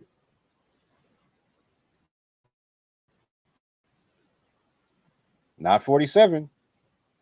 Nowhere does he say in 47 that he believes this to be a fabrication in any way, shape, or form. Nowhere. And you can't show it. And it's super simple. Just show the full page of 493. Show the full page of 494 or 492. Somehow I doubt that's going to happen, fam. Garfield not only doesn't seem to know what a primary source is and is not, Garfield also doesn't seem to recognize he wrongfully ascribed reference number 46 to reference number 47, which would seem to be a second claim of Omar knowing Hebrew. Garfield doesn't seem to understand that the author's opinion that Omar is being confused with Billy Simons is precisely because Billy was associated with knowing Hebrew.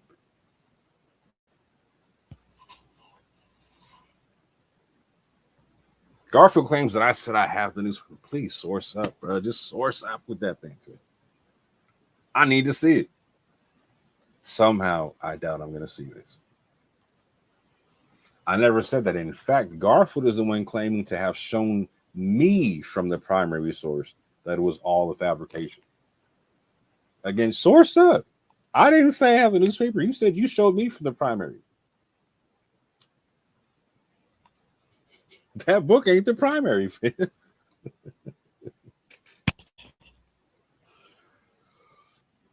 Garfield claimed that Moore said Omar ibn Said was a Jew practicing Islam because he prayed 3 times a day.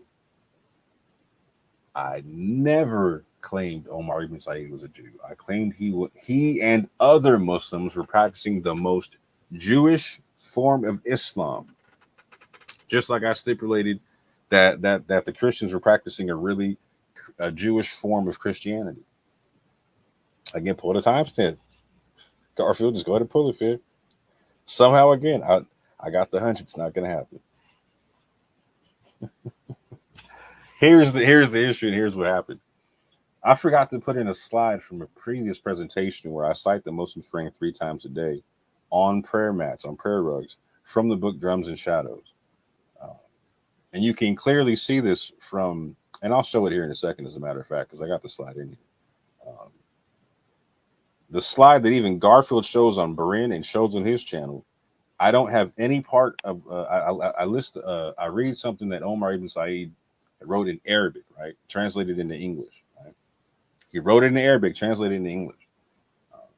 And the focus of what I'm talking about has to do with him paying the tithe. That's literally underlined in red. As a matter of fact, hold on. Let me do this real quick.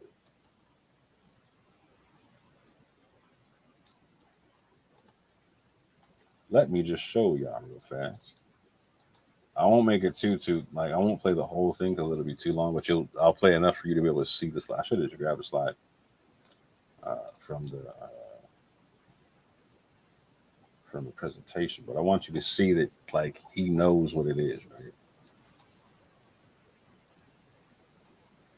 I want you to see that he knows what it is.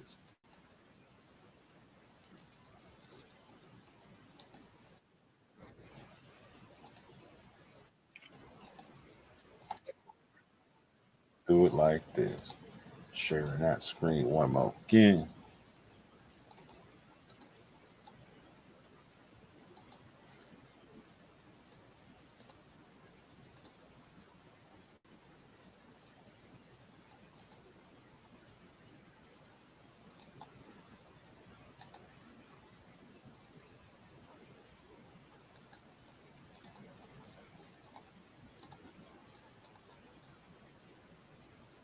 Yeah, we get money. Let's get it.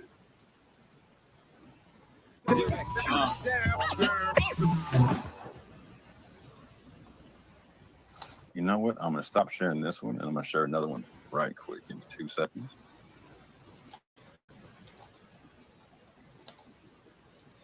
So first and foremost, I want you to see that I had to stop sharing one presentation and had to go to another one. I want y'all to understand that.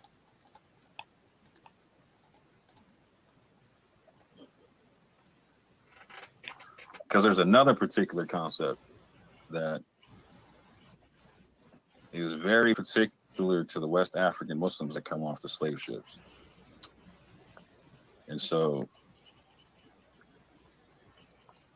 here we go. I'm sorry, Moore. I got a question. You said that. Oh, Brent walked away. Oh no, my screen's not. Okay, go ahead. I got one question. You're saying that when the slaves came off the ship, they spoke Arabic and they also spoke Hebrew. Am I correct? I was just getting them slides right now. All right, cool. All right, get into that. All right. There we go. So there's one that you already know about, which is the Billy Simons character, which I'll pull them slides up in a second. But I wanted to get into a quick West Africa, Israelite practice, and then dovetail right into the Arabic Hebrew concept, if you don't mind.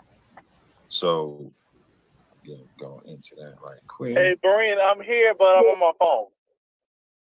Shout out to Dunamis, man. My favorite What's mother. going on, bro? Okay. Hey, real quick, Dunamis, what was that Hebrew name you was talking about, bro? Don't let them throw y'all off now. I got my slides. I'm not getting thrown up. What was that Hebrew name? David Ben Yah, beloved son of God. That's what I'm talking about. That's what's up. Shout out to the muck brother, you know what I'm saying? Shout out to all the 2.9ers in here. Hey, and to them 3.9ers, you know what I'm saying? Garfield got you beat. I knew it was gonna start. He just said he wasn't gonna fall into the muck. I knew it was gonna start. Hey, we're all friends here. You know what I'm saying? So again, so this is a particular concept I thought was interesting. So something me and Garfield talked a lot about was something he says a lot. And again, I respect the question. It's a fantastic question. Can you show me a practice? Can you show me anything like that? Because then we're talking about material culture, whatnot, right? Something I like to do is point to not only just what's coming off the slave ship, but also point to what was going on in West Africa that we can document, right? And so something that I like to talk about is the concept of the tithing system in West Africa. Because a lot of people don't know that like in this part of West Africa, we were using the tithing system and whatnot, right? And this is what I was talking about in terms of the Judaism or the Islam being one of the most Jewish forms of Islam you're going to see. The Muslims are praying 3 times a day, not 5. Again, like the Bible, 3 times, not 5. And they use a tithing system in West Africa among Islamic Israelites and Muslims. So somebody I love to talk about quite a bit is Omar ibn Said, who was an educated Muslim. I'll read this right quick. African born around about 1770 in Futa Toro, which is in modern day Senegal. Right? Captured at age 37. He was he was not like a young person. Like Bilal Muhammad was, I think, 14 when he was captured. Omar ibn Said was 37 and brought to South Carolina to be sold. He remained enslaved until his death in 1864. Something he says in his own memoirs, that he writes in Arabic, is something very, very interesting here. Before I came to the Christian country, my religion was the religion of Muhammad, the apostle of God. May God have mercy upon him and give him peace. I walked to mosque before daybreak, washed my face and head, hands and feet. I prayed at noon, prayed in the afternoon, prayed at sunset, prayed in the evening. I give alms every year: gold, silver, seeds, cattle, sheep, goat, rice, wheat, and barley. I gave tithes of all the above named things. Why is that important to understand? It's important to understand because Muslims don't give 10%. Muslims give 2.5%. And this is something that I even have Garfield ask an Islamic scholar that he brought on to his channel. I asked him, did he know of any West African Muslims that were tithing on it? He said no. Now, what's important to note about that is his expertise in Islam was from a period of time after this period that I'm talking about. So going forward, a book here that's very important to what we're talking about and dovetailing into is 5 classic.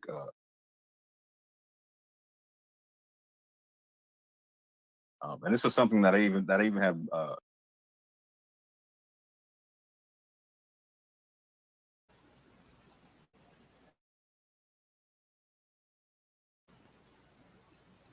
Sorry, couldn't get my mic off. So what's important to note here is, again, this section I'm talking about has to do with the tithing and whatnot, right? The tithing concept, and that's what's underlined in red. That's my emphasis and whatnot, right? I didn't bring this up to try to show emphasis on this. This wasn't my source for the 3 times of daily prayer and whatnot, right? In terms amongst the Muslims in the Americas and whatnot, right? That's not what this was. I was using this for a source for Omar talking about the tithe and whatnot. Garfield wants you to believe that this was my source for the prayer. I never said he prayed 3 times a day off this. I'm making that claim off of something else and whatnot. And hold on, let me get to that real quick. Let me see if I got that next in my joint. I forgot to go to a separate section. Yeah. So let me stop sharing this and share another thing right quick.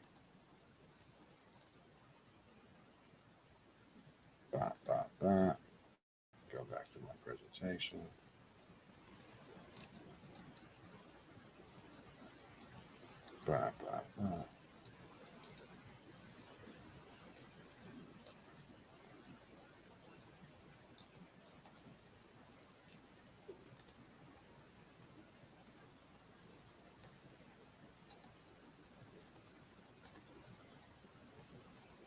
Bada bang, bada bang, bada boom. There we go. Appreciate your streaming for keeping the settings saved. Let me take this part off so I can read all this clear. So, like I said, I forgot to put in a slide from a previous presentation where I cite the Muslims praying 3 times a day on prayer mats from the book Gems and Shadows, which Garfield knows about.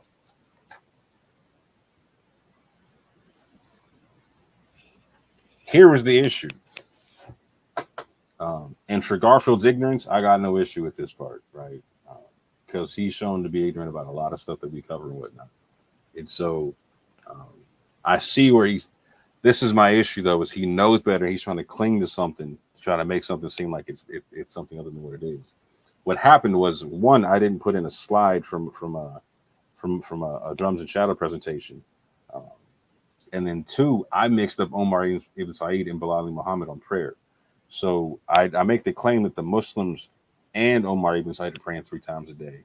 I mean, what I did is I wrongfully ascribed the 3 times prayer of Bilal Muhammad to Omar ibn Said. However, both points about tithing and 3 daily prayers amongst the Muslims still stands, period. A mistake isn't a lie. The worst you can say is that I made a mistake, and I'm about to rectify it with the proper slides and whatnot. And this is what I wanted you to see to where I said, pay attention where I said I'm stopping one stream, I'm going to another to where it shows me in the debate going from presentation to presentation. Because literally I'm chopping and screwing like 5 different presentations to try to make this one happen in an unspecified debate where I don't know how long everything's going to be or whatnot, right? And so I didn't put everything from all my presentations into one. I tried to make one base presentation where I put like base parts of 5 of them in there, and then try to add to it where I needed to based upon where the debate went. However, in this juncture here, I got caught up in making some rebuttal slides and whatnot, and again, I just forgot to put in the slide from Drums and Shadows and whatnot. But that's easy to deal with. We have primary documentation of an interview with Bilali's great granddaughter, Katie Smith, and literally a manuscript written by Bilal Muhammad himself in Arabic, both speaking on his prayer. Right? This is a slide of me, a picture of me showing, talking about the same slide in this book, February 17th, 2022, where I talk about this whole presentation is about, again, Drums and Shadows. The book potentially documents Old Testament and New Testament practices coming off the slave ship. Again, February 17th, 2022. It says here, Low Country Christianity and Drums and Shadows, praying at the rising sun, midday sun, and sundown, putting the head on the ground. And then in parentheses, the Muslims did similarly, but with rugs, right? And then I show 2 references, and this is just focusing on the Christian prayer, right? And what I should have put in the presentation in my debate with Garfield is the rest of the references having to do with the Islamic aspect of it, right? And so this is what that looks like if I just focus on prayer, not just Christian, but the Christian and Muslim prayer in Drums and Shadows. We see on page 136 that they have a Friday as a day of prayer. And we can see on page 150, Bilal Muhammad prays 3 daily prayers as per great granddaughter, Katie Smith. And so let me get into what she says here. She says all this in Gullah, but I'm just going to read it in regular English because a lot of people have a hard time following the Gullah who don't get into it too much. But this is Katie Smith, Bilal Muhammad's great granddaughter on Sapelo Island, breaking down how he and his wife used to pray based upon what they know from the family with that, right?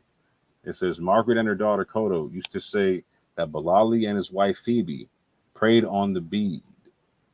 This is a Sufi practice of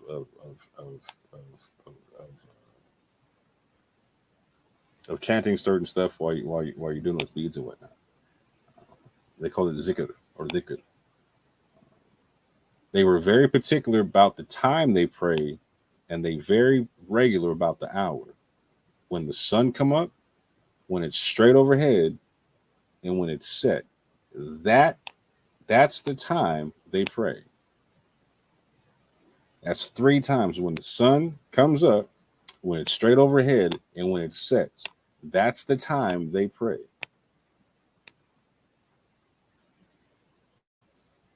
They bow to the sun and have little mats to kneel on. The beads is on a long string. Bilal, he pulled the bead and he would say, Balambi, Hakabara, Muhammadu. Phoebe, she said, Amin, Amin. Now, I need to address this real quick because this is something I can't stand. I didn't claim the Muslims weren't Muslims, right? I claim that the Muslims, that they have the most Jewish form of Islam. And again, some, not all, to be clear, not all the Muslims did this, right? That's not my claim, just like I'm not saying all African Americans are Israelites, right? In fact, I point to a certain group of Muslims and whatnot, right? But I did not claim that the Muslims weren't Muslims. Garfield was like, well, you trying to say that they're Jews? No, I never said that. Catch the nuance.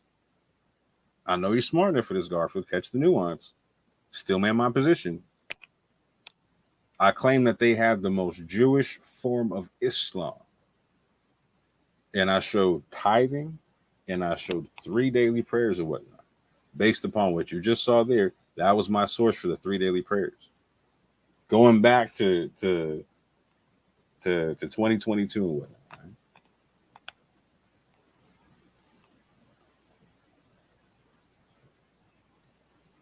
So, let me do this real quick.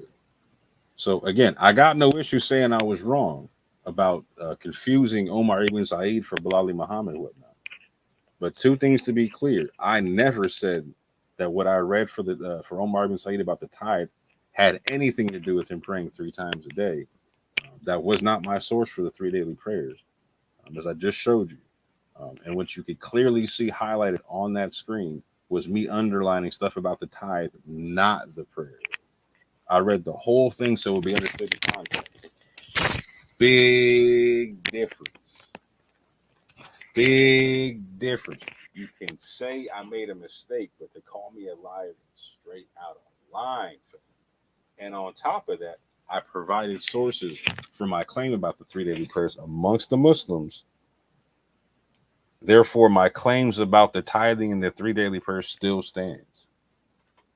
Still stands. Garfield claimed that I imposed the 10% on the source. No, I didn't, fam. Not at all. Like you just heard. Omar ibn Said said he paid alms and tithes. Again, he wrote this in Arabic. I read the English translation. Garfield himself said zakat is almsgiving. So what's the tithe? No, I didn't impose 10%. That's the tithe. I paid tithes of all is exactly what the source said. Again, I'm just reading the English translation. Garfield purposely doesn't mention that he brought on a West African scholar, Dr. CHEIKH BABOU, who said Muslims in West Africa didn't pay 10%. Again, he got this question from me. Again, so you can see this here. Dr. CHEIKH BABOU, African scholar, speaks on history of Islam in West Africa and America. On March 21st, 2022. So this is a month after my presentation where I'm citing the prayers 3 times of the Muslims and whatnot. This is after my presentation on it. But look at what it says here. Sheikh Anta Babou is a history of Islam and the modern West African Muslim diaspora. He joined the history department of the University of Pennsylvania in Philadelphia in 2002, educated at the University of Sheikh Anta Diop of Dakar and Michigan State University. Dr. Babou is the author of Fighting the Greater Jihad, Ahmadou Bamba and the founding of Mourida of Senegal, 1853 to 2013. I want you to understand that 1853 to 2013. When Omar ibn Said wrote what he wrote, that was in 1831. 1831 about writing about tithing in West Africa.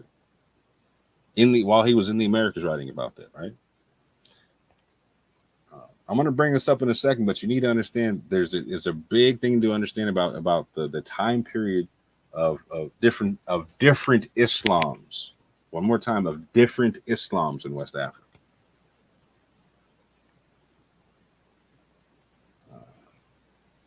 For sake of time, let me speed this up a little bit.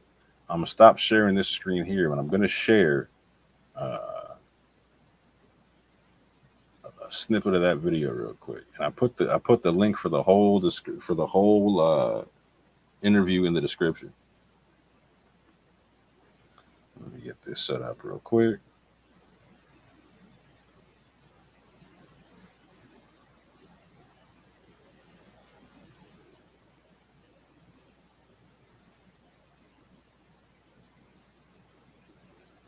I'm going to play a little bit before the question so you can get some context and whatnot. But shout out to Garfield.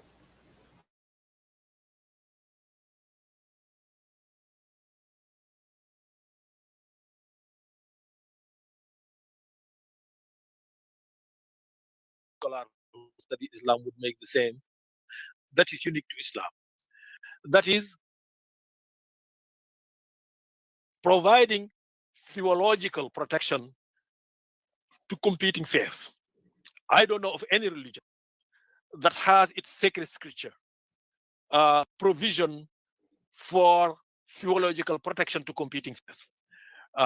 Clearly, the Quran said the people of the book should be forced to convert to Islam.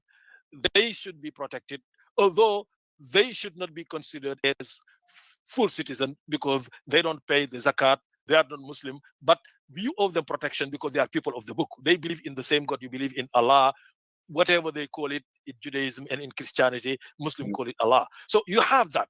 The idea of dhimmi come from there. These are protected people.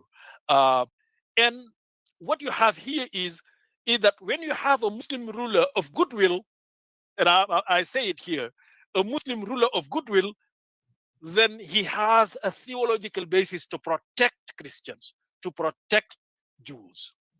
That's why, historically, before 1948,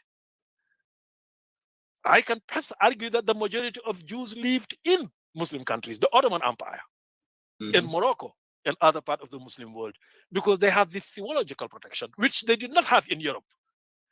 And you don't have in Muslim land, in my view, the pogroms that you have elsewhere. Although, we have evidence in history that Jews were attacked in Muslim land, but the attack was not based on religion, but basically on economic issues. Those who were jealous of Jews attacked them, and we have some instances of that in, for example, Algeria and in Morocco, where you have very militant Muslim arguing that Jews should not occupy the position of power and authority they occupied in Muslim land. But this was really a minority.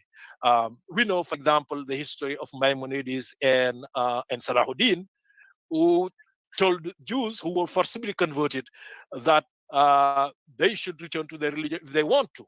And Maimonides actually returned to Judaism. So we have those examples, of course. But once again, theology is one thing, political power is another thing.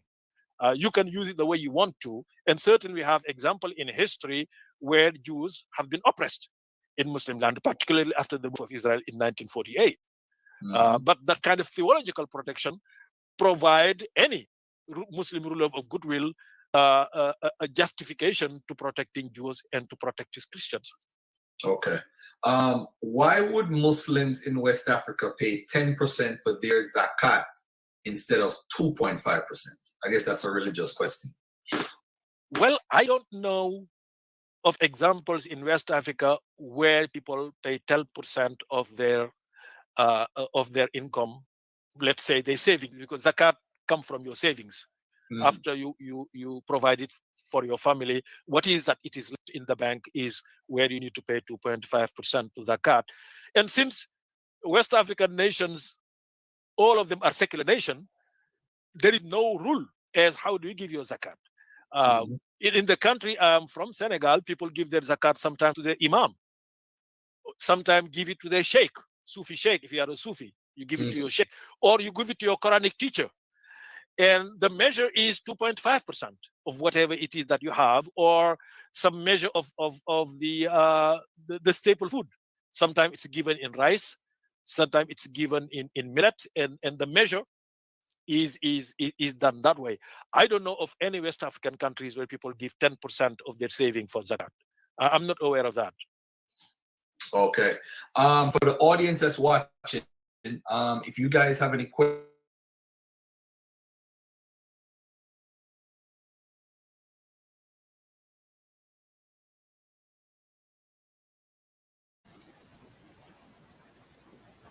So I played a couple of parts there, like that are important. So one, I wanted people to see what Sheikh BABOU had to say about there not being a tithe in West Africa, and also in relation to the fact that some people they'll give their zakat to their sheikh and their imams, etc., whatnot, but when they do, it's 2.5%. But also, what's going to come in later is the fact that, again, he's a West African Islamic scholar, and he's talking about the fact that there was oppression amongst the Jews in Morocco and Algeria. So at a certain point in time in Islamic history. So I'm going to touch on that at a very poignant point in a very quick second. And it's obvious to me that I am not going to make this a 2-hour presentation. So strap in to get comfortable. This is going to be a long form one. I guess I'm just going to have to chop it up as I need to. Going back to sharing my screen and getting back into this presentation. Hope I'm not boring y'all out there. Shout out to all 5 of you that are watching.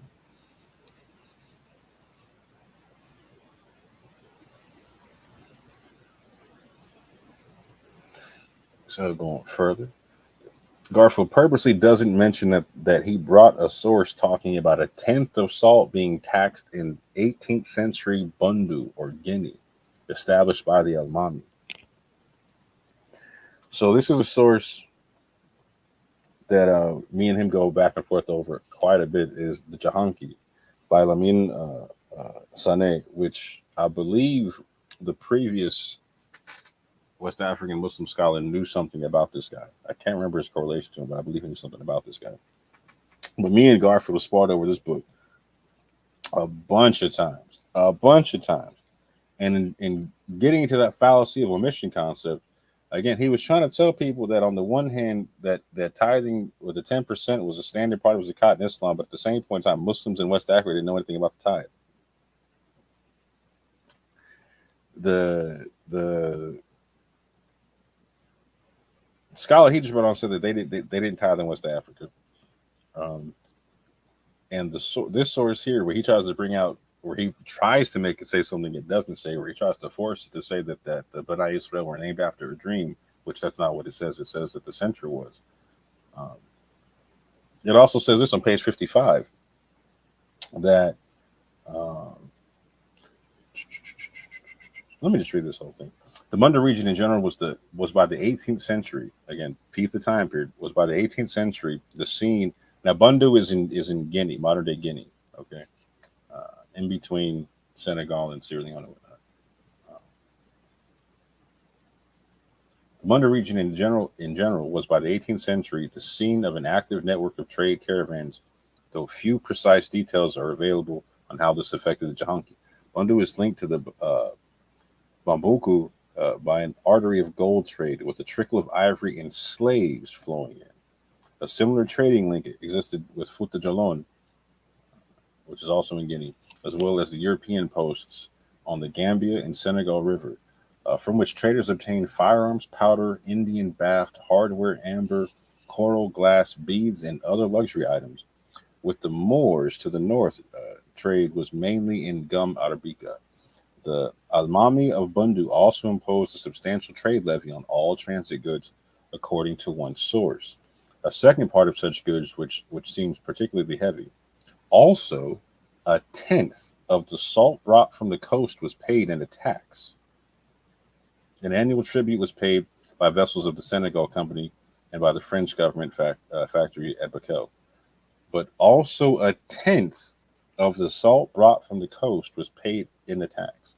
This is from a source that Garfield brought out in the Jahanki, the book on the Jahanki and whatnot, right? He omits this.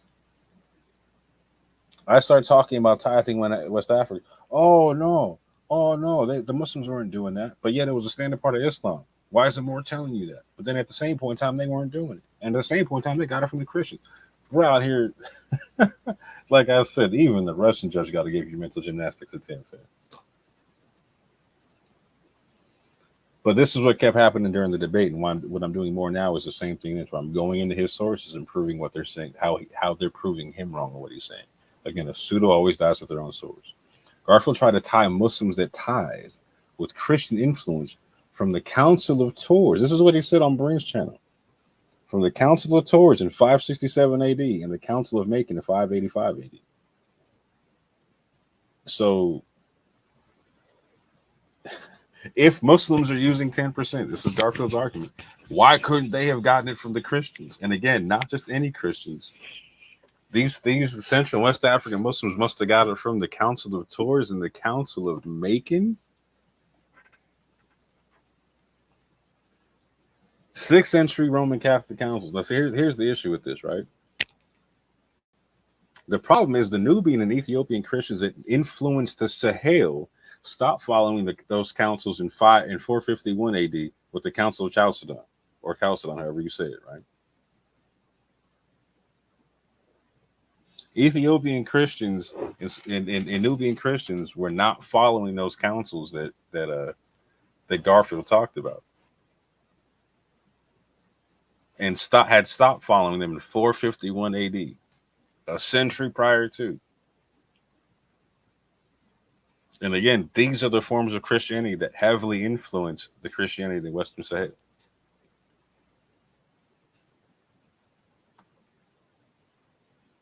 Garfield is now pushing that again. Not only that, like, this is crazy to me. It took me a second to digest this. I was like, there's no way he's saying this.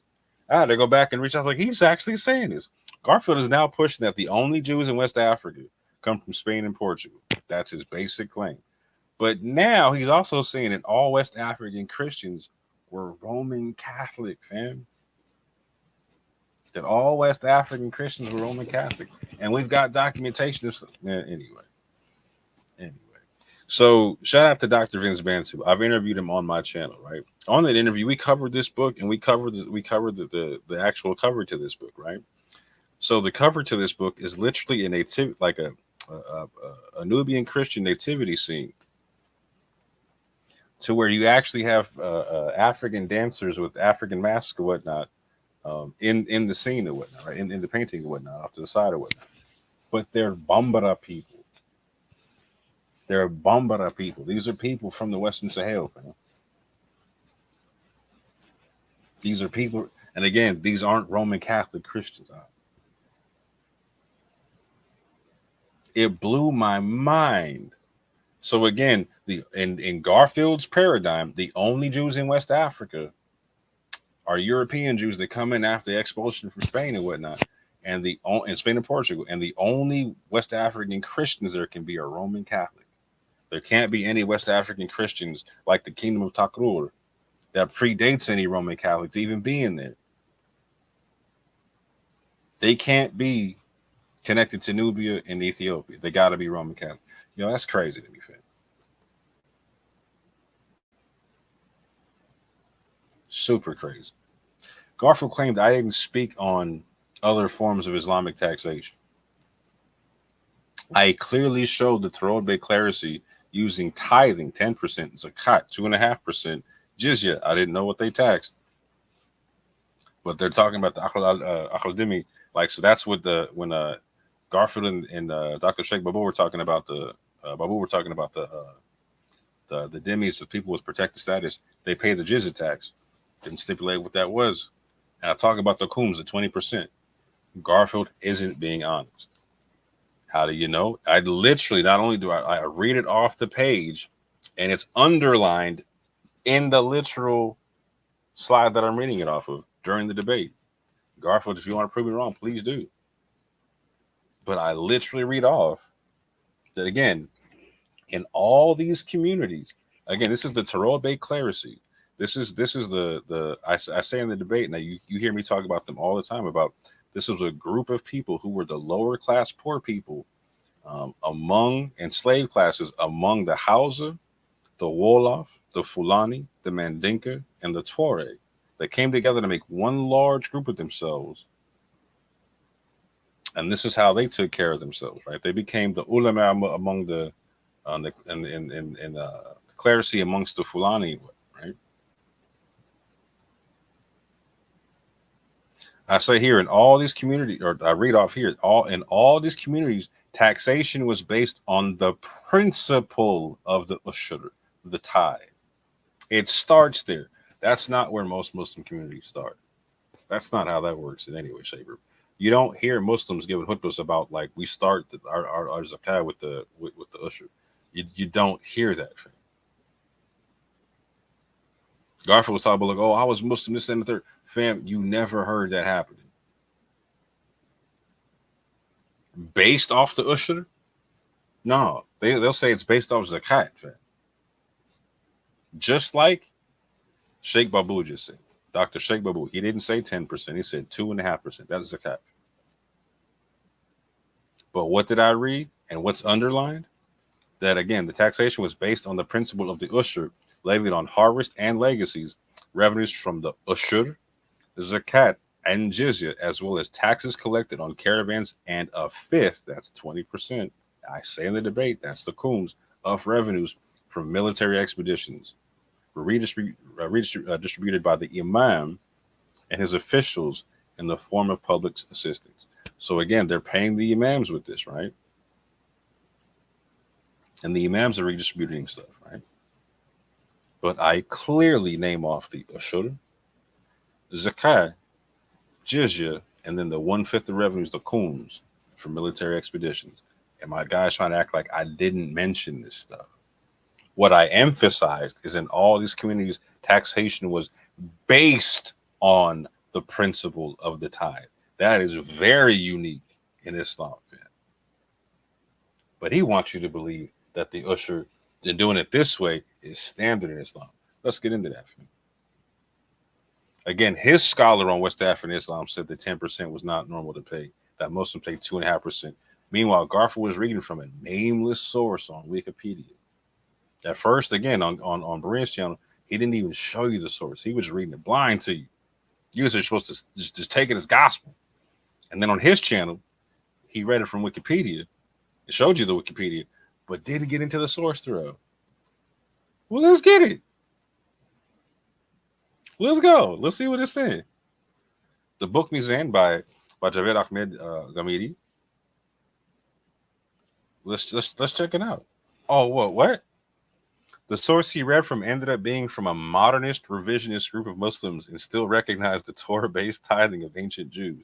Because he was trying to say that tithing 10% had nothing to do with the ancient Israelite practices. Yo, the crowd, like Berean's crowd was not having it. They're like, look, bro, it's clearly in the Old Testament. What are you talking about? But again, to be clear, the source he's citing and whatnot, right? There's a book, and I'm about to get into it. They're modernist, revisionist Muslims. This is not a group of Muslims that other groups of Muslims are going to quote saying like, yeah, they're talking about the original ancient form of Islam. No, this isn't the standard form of Islam, fam. This is like trying to say that like the Moor Science Temple of America is the standard form of Islam. Huh? No, if I take like in anywhere in the Islamic world, if I start talking about that concept, they be like, oh, that's got to be A, it's on some, it's not real Islam, but B, it's going to be on some revisionist type stuff. So again, to be clear, he cites a modernist revisionist group of Islam or Muslims for what he's talking about concerning the tithe or ushur in Islam. And this isn't a classical understanding thereof. And yet they still, the source that he talks about, they still recognize the Torah-based tithing of the ancient Jews. Again, this is the book, Islam, A Comprehensive Introduction, the Mizan, as it's also called, or the Scales is what it translates to, by Javed Ahmad Ghamidi. And this is from the translator's notes, right? Just to be clear, it says, the entire effort is a fresh interpretation of Islam from its original sources on the basis of the principles delineated in the first preamble.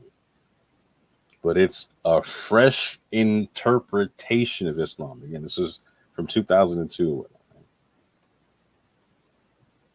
Page 327, it talks about the history of zakat, right? And it starts listing a whole bunch of Quran verses, none of which is going to explicitly instruct the Muslim to pay 10% on anything as part of their zakat. Nowhere is any of the Quran verses cited talking about it. What it is going to do is it's going to talk about it in the Old Testament. Again, Garfield tried to say that it had nothing to do with ancient Israelite practices and whatnot, and yet the source he cited said no, that's exactly what that was. Page 320, it's exactly what it says. It's recorded in Leviticus, it's recorded in Numbers, it's recorded in Deuteronomy. No, fam, it's all kind of tithing going on. And so, again, this is what it says about. This is where it gets into the part about the Sharia and Zakat, in where it even mentions the 10%. Right. This is where it comes from on page 329. Irrespective of the differences of the jurists in understanding the concept of Zakat. So right off rip, they're saying we're not even talking about. So it's acknowledging that the jurists in Islam see this stuff differently. It's like we're not even talking about that. We're not talking about the fact that they see this differently. We're just going to talk about it like just leave that to the side. Just leave it to the side. If the details of this directive, which have reached us through the consensus of the companions of the Prophet and their practice or their practical adherence, and which now stand validated through the consensus of the Ummah, are studied as regards their basis in the Sharia, then they should be stated as. So we're again, with all of this, we're leaving aside the differences amongst the jurists on this. And when they get into it, they break down this. The cash shall be collected annually on wealth of all sorts, livestock of all types, and produce of all forms of every Muslim citizen who is liable to it. Following are its rates: 2.5% annually. Then it gets into the produce part, right? 5% on all items which are produced by the interaction of both labor and capital. 10% on items which are produced on such that the basic factor in producing them is either labor or capital. Doesn't specify the differences between the two. Like, well, why do you apply 5% here and why do you apply 10% there? Because if you get into that, you have to get into the irrespective differences of the jurist and whatnot. And when you do that, you recognize, oh, this isn't one standard thing. It's not one standard thing. And it doesn't cite to you anywhere in this the standard for where it comes from. It doesn't say here in the Quran, here in the Hadith, here in the Surah. This is where the 10% was issued. Nope, doesn't do that. Doesn't do that. That's why I don't talk about it being a standard form of Islam. And again, what the Tarodbe did very intriguing is, again, their basis. They based it around that there was zakat around the ushur. Not 2.5%. They based it around the ushur. That's completely different. And there's nothing about this that says anything different to that. None whatsoever. Again, this is the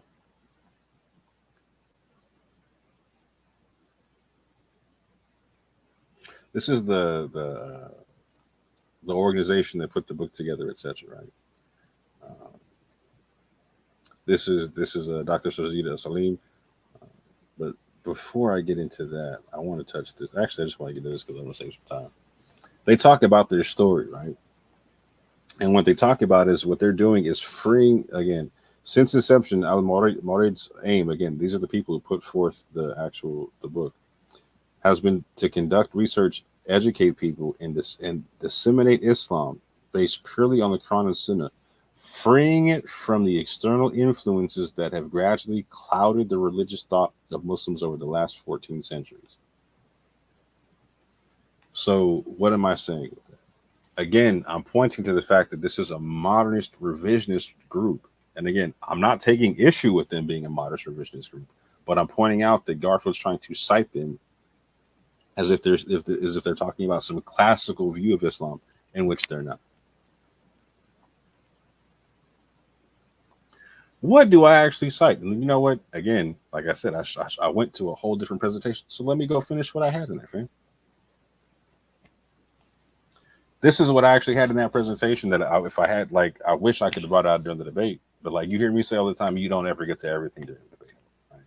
But this is again, this isn't a modernist revisionist form of Islam. This is actually looking at historical aspects of what was going on in Islam. Right?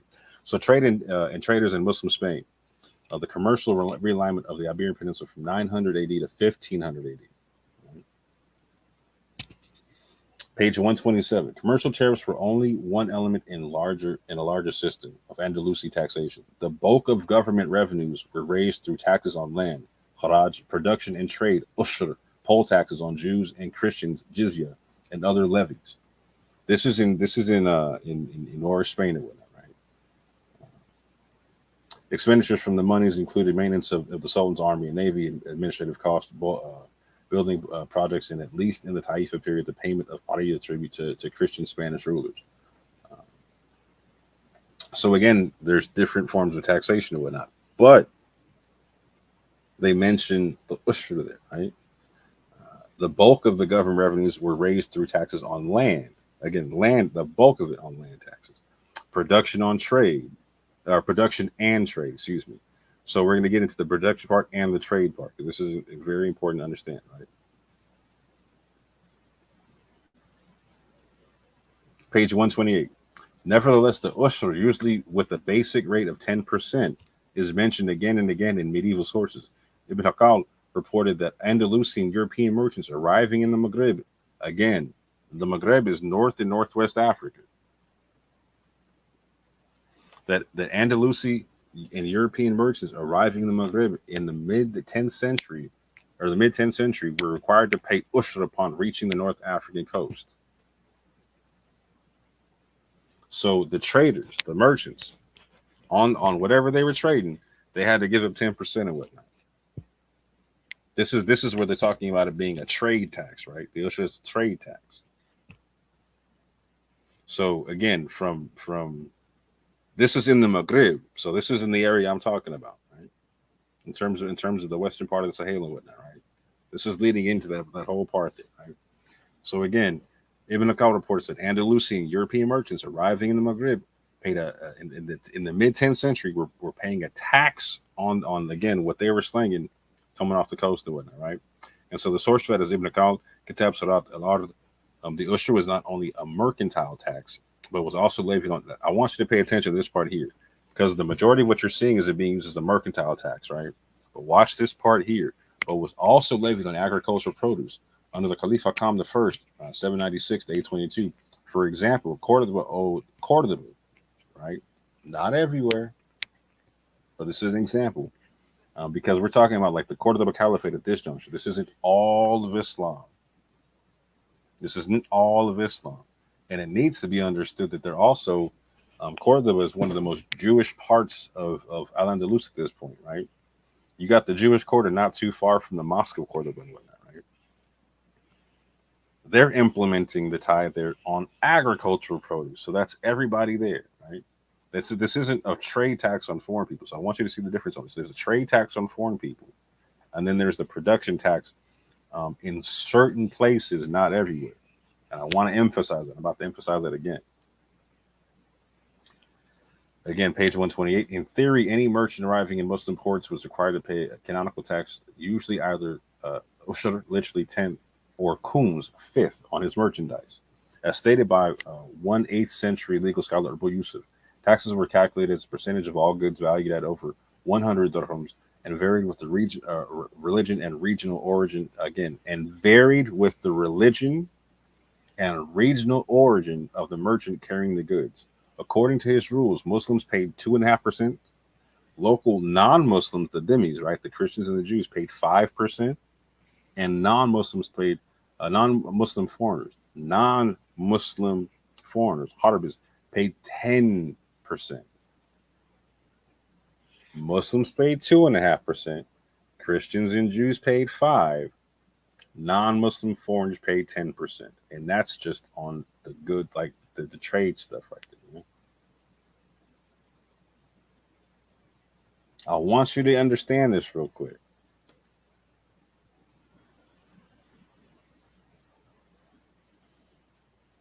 Again, a merchant business in Andalusi government and authority, page 129. Similarly, Italian merchants paid ushur in Islamic ports during the late 12th and early 13th centuries. Shakundi, writing from 1119 to 1212, noted that ushur was collected from Christian merchants in Almeria and earlier in 1161. So again, mainly what we're seeing amongst Moorish peoples, right, is the ushur being applied to foreign trade or to trade or whatnot, right? And in certain situations, we're seeing it applied to produce. That's why I say it's not common. I don't say you don't hear of it. I say it's not common. And the places where you do find, I want you to pay attention to this. What I'm pointing to is the places where we're finding in the Moorish worlds. This is places to where there's a heavy influence of Jews and whatnot, right? Hence, I talked about the most Jewish form of Islam.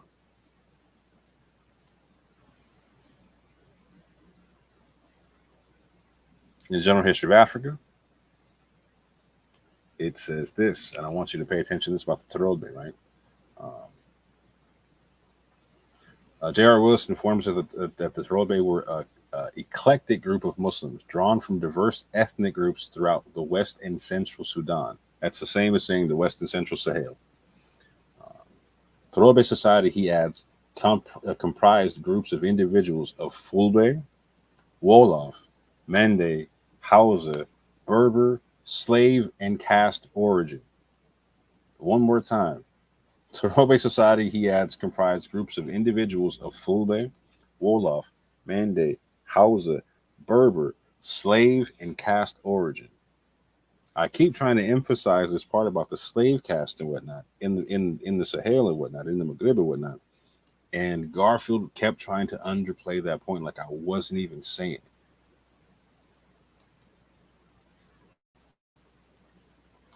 But the Tarobe clerics among the Fulani, Hausa, Mandingo, Wolof, and Berbers used a system based on the Ushra, 10%, the tithe, etc., right, on their own people and others. The Tarobe clerisy was centered in Futa Toro. This is where Omar ibn Said is from, Futa Toro. So it's not foreign to where he comes from in any way, shape, or form. But yet Garfield wants you to believe that he had his familiarity had to do with him being a Christian and him he's writing this in Arabic. So let him therefore he's trying to convince people that he's a Christian, and by writing this in Arabic, bro, it makes no sense. Historically, the Ushra was issued on foreigners and non-Muslims as a tax on goods. Muslims did not normally pay the Ushra, with some exceptions to reductions on grain. Cordoba, Spain, Al-Andalus, for instance, being an example, right? Omar ibn Said, a Fulani slave from Futa Toro, again, circa 1831.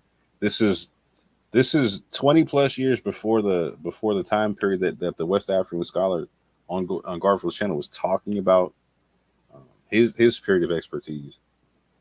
1831 wrote that he paid tithes on gold, silver, seeds, cattle, sheep, goats, rice, wheat, and barley. That's on more than just grain. Yeah. So that means one of two things. Either he's paying the tithe of a foreigner amongst his own people,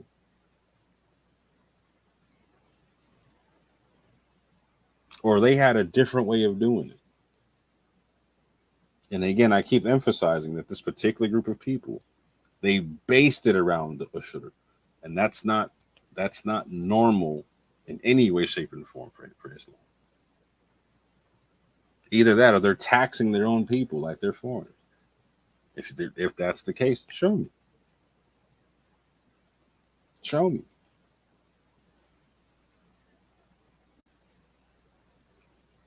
Garfield strawmans my argument about Jews in Mali and speaks on expulsions from Spain and in Timbuktu, etc. He never stillmans either my position or Evie's position. It's sad. I wish he could. Garfield goes on to claim that the only Jews in West Africa were protected merchants and traders, ignoring the slave caste, like I just talked about. Ignoring the slave caste.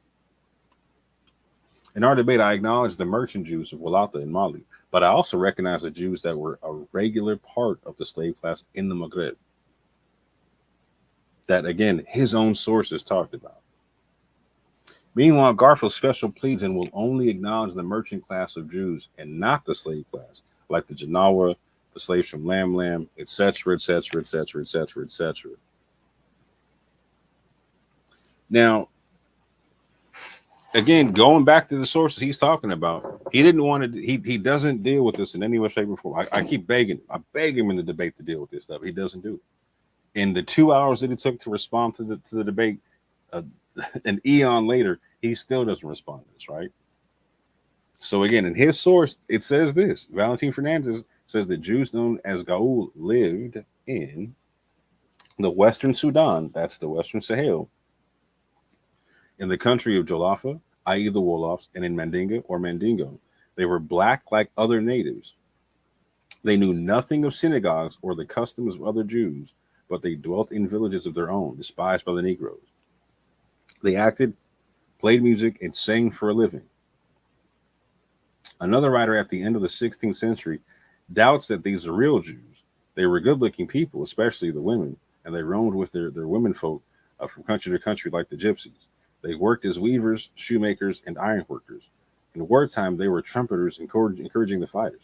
Their laws forbade them to enter the house and share the meal of one or who was not a member of their tribe. If one of them consorted with the woman not of their tribe, the couple were sold or killed.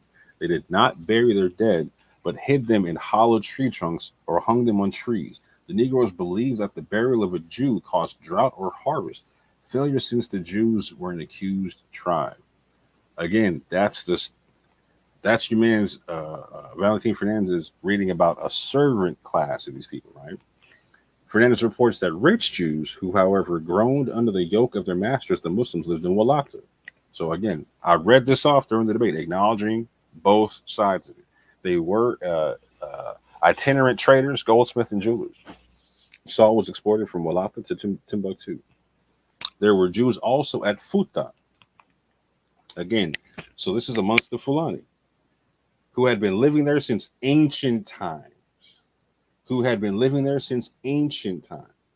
According to Leo Africanus, the Africans at first adhered to Judaism, then to Christianity, and finally to Islam.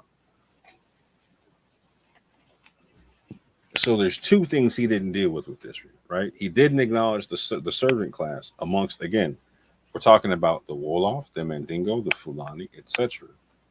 And didn't acknowledge Leo Africanus talking about them being Jews who went to Christianity and then to Islam. So when he's saying like, oh, why aren't they rabbinic Jews or whatnot? Well, why should they be rabbinic Jews if we're talking about a group of people who converted from Judaism to Christianity and then to Islam?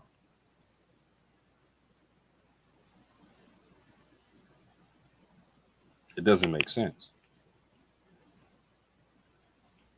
But what else does the source have to say? Because like I said, I wasn't able to break down everything in the debate.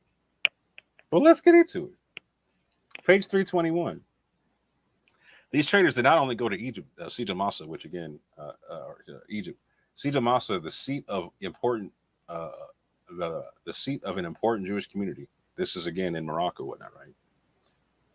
Was the point of departure for the Western Sudan, Audagast, and Ghana.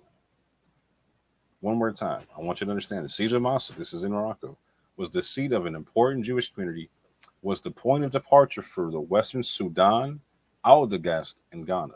According to Ibn Hakal, there had once been a direct route between the Eastern and Western Sudan.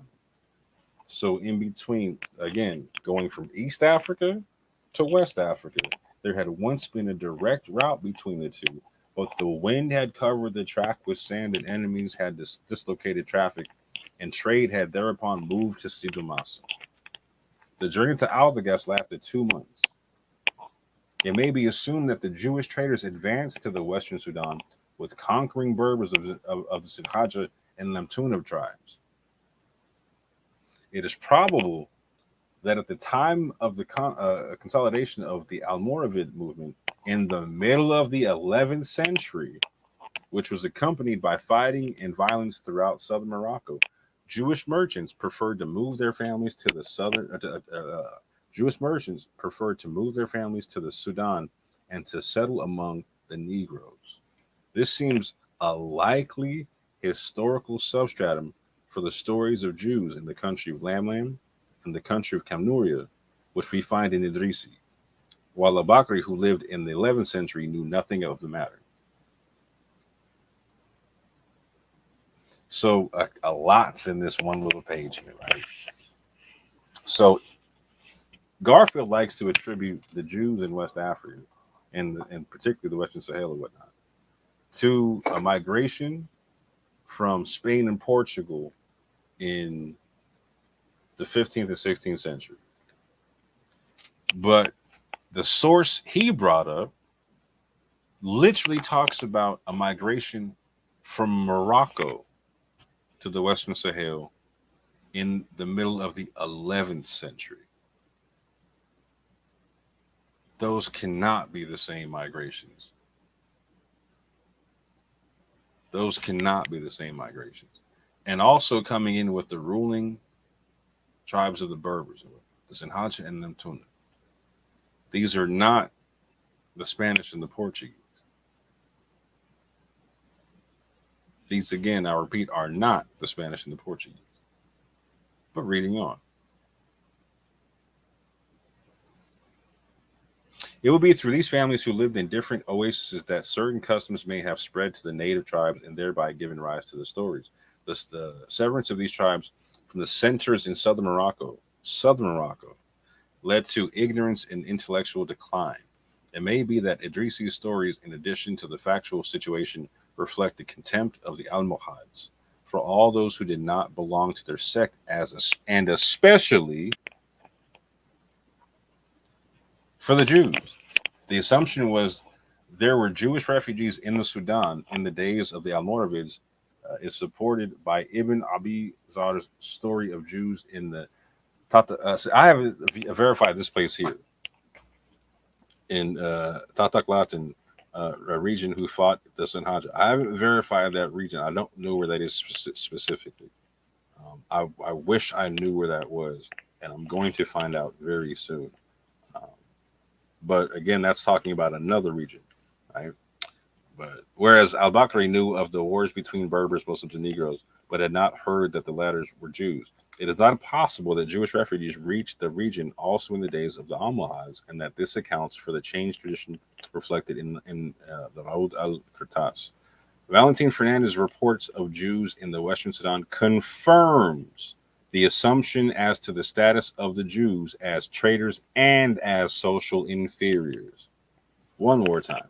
Valentin Fernandez's reports of Jews in the Western Sudan confirms the assumption as to the status of the Jews both as traitors and as social inferiors.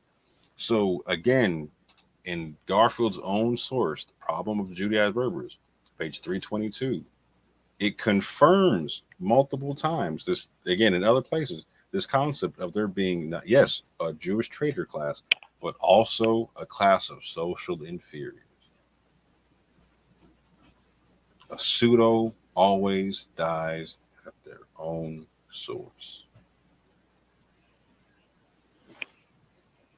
So again, I want y'all to see, this is Aldegast on the left, and next to it is Walata. These are two places where they're talking about there being like Jewish traders and whatnot, right? Jewish merchants and whatnot, right? No issue with that. That's Mali, and probably like right next, like that's basically Mauritania and whatnot, right? Aldegast. Again, this is the Western Sahel. No issue with that. But again, I'm not going to acknowledge them and refuse to acknowledge the slave class or the class of social inferiors, etc. Jewish merchants coming in from the Maghreb in the 11th century, etc., is not the Sephardic expulsion from Spain and Portugal. So when Garfield only chooses to recognize that one migration, his own source shoots it in the face. Also, the same source gives a likely historical substratum for Idrisi, claiming that he may be reflecting the Almohad contempt for the Jews. So Garfield's big, like his whole thing was, oh, I disproved Idrisi from the source. No, the source didn't even say that, fam. What the source was saying is that literally this oppression here could be the reason why people that came a couple hundred years, 250 years after Idrisi didn't know about these Jews in this area, in these areas, because they moved. Again, a likely historical substratum. This was his best argument against what I had to say about the Jews in West Africa. Was the problem of the Judaized Berbers trying to cast aspersions on Idrisi, and didn't tell you everything it had to say about Idrisi's work in there, and didn't tell you that they're actually giving likely historical arguments to what he was saying. Ain't that a shame? Garfield refuses to deal with the black gold Jews among the Wolof, Mandinka, and Fulani, and the other slave caste of Jews in West Africa, like the Janawa. And the Janawa, you can see, again, you can see these same people in Morocco right now called the Ganawa people, right? Doing the same thing. Again, the sources we're talking about them known for acting and music and performing. This is what the Ganawa do. They're musical performers, fam. Garfield claims that the B'nai Israel got their name and Jewish identity from a dream and never were enslaved. I showed in the debate from Garfield's own sources, again, that the town and not the people were named after a dream. Here, Garfield admits the multiple references in his own source that mentions this. Were the B'nai Israel made up by a dream? Again, this is that book on the Jahanke. This is Garfield. This is what cracks me up. This is Garfield literally reads this during the debate, right? He reads this during the debate. Let me read the whole thing. According to TBI, the Silla traced their ancestry to Fode al-Hassan, Silla of B'nai Israel. Fode al-Hassan is revered as a revered figure among the Silla and is looked to as their inspirational ancestor. The stories of his dreams are used to authenticate and hollow the stature as a patriarch, according to tradition. Fode al-Hassan undertook specialized dream-inducing prayers called Istikhara. Excuse me, I can't read. That's a little blurry right here because of the way I took the screenshot. Literally asking favor or seeking choice from God, and had a dream in which he was surrounded by Old Testament figures like Jacob and his community. In his company was the Prophet Muhammad. Fode al-Hassan asked what name he should adopt for the town. What name he should adopt for the town he intended to establish. And at this, the Prophet Muhammad appealed to his dream companions. Jacob stepped out and announced, "Oh, my children." Again, Jacob stepped out in the dream and said, "Oh, my children." So the people he's talking to in the dream are the children of Jacob.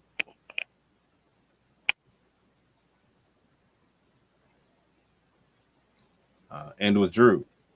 The prophet rejoined by telling Fode al-Hassan and his companions that they had now heard the name of their center from what Jacob had said. So again, the people were not called Jews, or were not called B'nai Israel from the dream. The town, the center, was called B'nai Israel from the dream. Again, once it literally says, Fode al-Hassan asked what name he should adopt for the town. And it literally says he heard the name for their center from what Jacob had said. This is from Garfield's own source. He's trying to tell you it's the people that were told they were Jews from a dream. Nope, that's not what it said. It says here, right?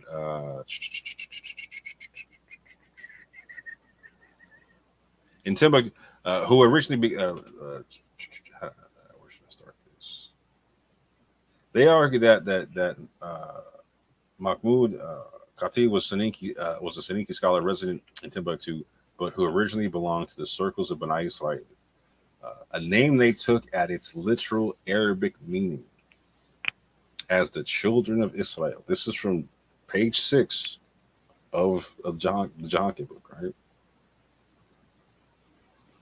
So they took the name B'nai Israel literally as the children of Israel, a concept which may have originated with Sila Kabila Tariq concerning their charismatic origins in B'nai Israel, a village in Bundu. Now, this is something that's very important to understand. Garfield, when he first brought this out, he thought there was only one B'nai Israel. And I had to explain to him. I got it on camera where I had to explain this to him. Yes, Garfield, I got it on camera, and I'm laughing at you when I'm doing it. Because you thought you were trying to impress hard that there's only one. And I had to explain to you from this that there's three of them. There's literally, there's the B'nai Israel in Mali. And this book literally explains it. There's a B'nai Israel in Mali. There's a B'nai Israel in Bundu, which is Guinea, and there's a B'nai Israel in Senegal. There's three of them. This is the same group of people, and they got three areas that they inhabit. Mali, Guinea, Senegal. And he kept trying to push like it's one. And so even if let's say he was right, and let's say that which he's not right, which I just showed you, that the people were named after and the Bundu were named after a dream. Well, what he's not telling you is that the people in Bundu come after the people in Mali. This book even explains that. So the people in Mali weren't named Bani Israel from a dream. Even if Garfield is right, which he's not, which I just showed you he's not, it would only apply to the people in Bundu. It wouldn't apply to the people in Senegal or Mali.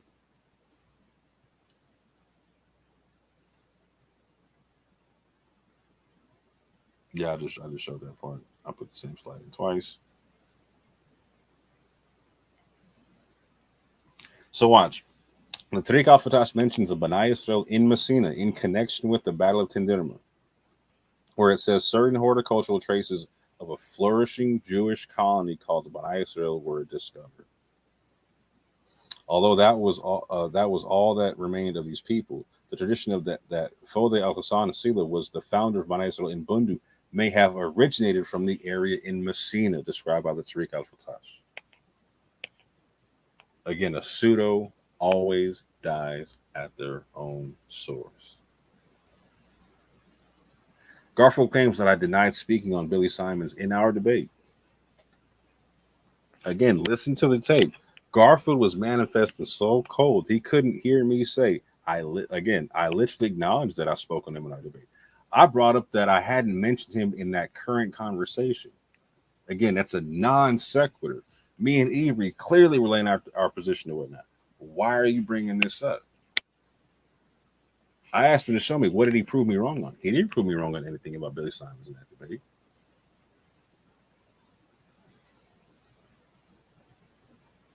Go back and watch it. Show me what he proved me wrong on. He had to bring out a whole in his presentation he just gave on his own channel and on Barin's. He pulls out a slide that says he got an email from a scholar, and he doesn't show you the email. He just he on some tail twins type stuff. He just shows you a typed up paragraph talking about your man's isn't a Hebrew and Arabic scholar, which I'm not even claiming. I don't need Billy Simons to be a scholar in Hebrew and Arabic for my claim to be what it is, nor for him to be a Rechabite. Oh, that was a non sequitur for him. Garfield tries to make Billy Simons from North Africa, again, ignoring what his scholars said about the Limba, etc. So again, his scholars not disputing Madagascar. Garfield's the only person trying to put Billy Simons in North Africa, and which again for him it shoots his own argument in the face anyway, because if he's North African, now he's coming to America from the Western Sahel or whatnot, and that slave trade. He's part of that 25% coming from the Western Sahel or whatnot. So he even adds to the Arabic Hebrew lore coming from West Africa. The way Garfield's telling it now. Again, cutting your nose to spite your face, man. Crazy. Literally nobody claims this but Garfield. This whole thing about Billy being from North Africa. He consistently denies that East African slaves that came. This is what I don't understand, because this is one of the major reasons why I even bring up Billy Simons to begin with. One, just to smack the whole Rechabite thing out there, but the fact that again he's claiming to be a Jew and whatnot. But two, he shows the significance of the east side of the East African portion of the slave trade. And again, the scholar that Garfield brought out says, like, hey, now looking at limb genetics, we can't rule this out completely. Billy could be connected to similar populations or whatnot, right? And even if that's the only part of the slave trade where Jews came in, I'm not saying that's the case, but even if that was the only part of the aspect of the slave trade where Jews came in, that's important to understand. Why? Because they're part of the slave trade too, fam. Like, again, we're a mixed multitude of people. What, you want them to believe, hey, you're West Africans, even though you came from East Africa? What's that? What kind of colonialism is that? If I take a DNA test and I come up with a haplogroup, which I can trace back to the East African side, and you tell me, nah, fam, we come from West Africa. Well, what's that about? I don't understand this. So you're denying West African Jewry, West African Christians, and now you're denying the East African slaves that came to America, to the Americas, right? Again, 500,000 plus, 542,000 slaves came from the ports of Madagascar and Mozambique. In their lineage, even if that was the only population that had Jews in it, their lineage still deserves to be respected and understood for what it is. In this whole diaspora, they deserve to be respected and understood for what they are. Garfield claims that I said Billy Simons is a bloodline Jew and not a convert. Yo, that's so wild. That's so wild. I'm definitely going to clip this up, but you can see, you'll be able to see this later on. In our debate Q&A in Crossfire, I literally agree with the convert concept by saying that he's a part of national Israel. He asked me if I believe Billy's an Israelite. I said he's a national Israelite. Again, that national part you hear me and Ibri talk about all the time. That's that convert revert thing. That's not claiming bloodline. That's claiming part of national descendants. Garfield claims that Tudor Parfait got the Limba to believe they are Jews. This is laughable. Literally video of Tudor Parfait explaining how the Limba came to him and pulled him up and tried to explain to him how they're Jews and convince him. They had to convince him, not the other way around. Garfield claims that the Limba come from Muslims and not Jews. And in our dialogue, again, I asked him, do you have atheist DNA? And then I explained the reason why I asked this is because your religion doesn't change your DNA, and it doesn't change who you come from. So you can still be a Muslim. You can still be a Muslim and have descended from Jews. And again, this is part of what I brought up in the debate that Garfield they want to deal with. Again, his source, the problem of Judaizers Berbers, talks about Leo Africanus, talking about the Jews converting to Christianity and then to Islam.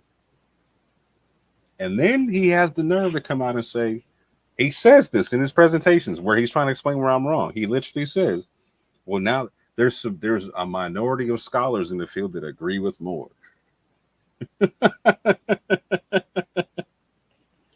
Okay. So there's scholars that agree with me. Leo Africanus is saying the same thing. What's the beef? Why can't you be a Jew that converted to Islam? The Sunnis have a whole narrative they break down in terms, a whole lore about there being Jews that converted to Islam and whatnot.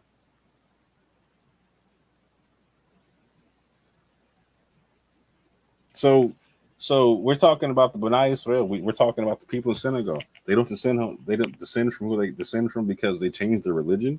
What are you saying? So you're not a Nakan or Ashanti anymore because you're an atheist agnostic?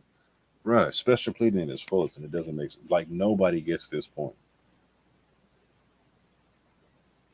Nobody agrees with the point, and nobody gets it, man.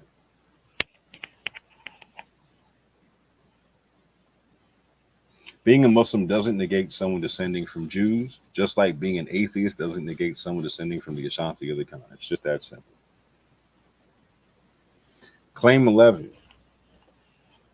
He claimed that you can't show any form of Maghrebi Hebrew. Fam, that's what he told me. That's what he said to me. You can't show it, bruh. Okay. So via text message, I let him know that I believed personally, and he was trying to reference this, that I believe that the Hebrew that Omar ibn Said knew was Judeo-Arabic. Again, a mixture of Hebrew and Arabic, Judeo-Arabic. Again, my specific claim to him was that I'm a Maghrebi, Judeo-Arabic. I also showed Hebrew loanwords in Wolof. Again, when we debated, I showed this. And a potential Judeo-Arabic on the pews in Savannah. These are my claims to him, right? That there's potentially Judeo-Arabic on the pews in Savannah. That there was Hebrew loanwords in Wolof. I clearly showed that in the debate. And again, Judeo-Arabic in the Maghreb. Got it. The documentary, The Cryptic Quest, which Garfield introduced to the community, claimed there were shorthand versions of the Tetragrammaton on the pews, intermixed again with yods, intermixed with potential. With again, it's obvious Arabic to me, but because we definitely have scholars talking about there being like that, like on the pews, etc. Right, like, and that's consistent. So next to Arabic and whatnot. When Garfield introduced this documentary to the community in January of 2021, he omitted any mention of the shorthand version of the Tetragrammaton. Right? Like I keep saying, he decided to focus on Richard Saracen's refutation of cursive Hebrew. Like you heard me talk about this, right? Oh, now we're getting into the slides flipping. Okay. So now we're looking at these yods, potential yods and whatnot, right? Of which Ephraim Isaac again gave the understanding of they could represent the Tetragrammaton and also the Decalogue and whatnot as a singular yod. Breaking it all down. So yeah, Garfield seen like he asks for it at one point. Do you have this slide showing this pew? Right. I show this to him. Like again, he knows this is one of the examples I talk about there being potentially Judeo-Arabic on it. Right. Now, if you see my channel, me and BABOU discussed this. We've been talking about the stuff to the right, potentially being part of an Arabic rendition of Rasulullah, right? Like so, like potentially on the bottom of this pew, it's saying there is no God but Allah, but on the top of like multiple pews, it's saying, and Muhammad is his messenger, potentially saying that, right? But again, even Abu, who again, getting familiar with the Yod's claim and whatnot, he came and still man the argument. It's like, oh no, there's rabbinic Jews who did that all day, and you can find it in North Africa, etc. Blah blah blah. Yeah. And again, as Abu doesn't believe there's Hebrew or Arabic on the pew, was able to, as an honest actor in this thing, give his own thought experiment. He was like, you know what? There could be situations where you see the yods on there and whatnot, right?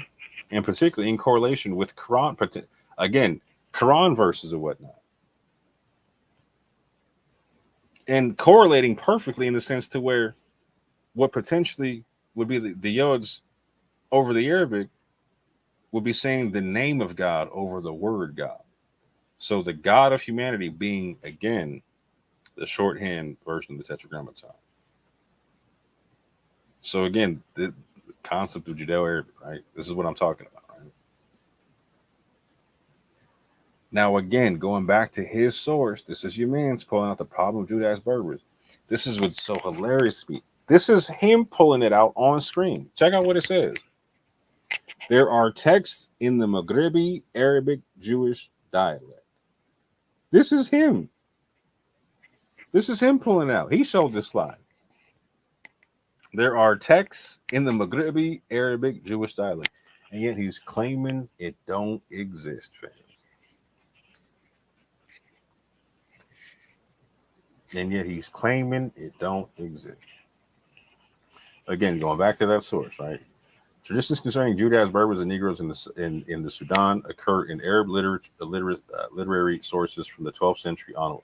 They are extremely vague, and their emergence may be due to the following factors. 1, the spreading of Jewish communities, whose members were engaged in commerce all over North Africa. 2, the legends of the 10 tribes. 3, the ethnic and religious assimilation, voluntary or forced, of Jews to the Muslim population. This accounts for the traditions of the Judaized people converted to Islam. The possibility of Jewish influence on Berber and even Judaizing by certain Berber groups should not be ruled out. That influence may have obtained not only in the pre-Islamic period, but also in the days of Arab rule, so long as Islam had not penetrated into every stratum of the Berber and Sunnis population.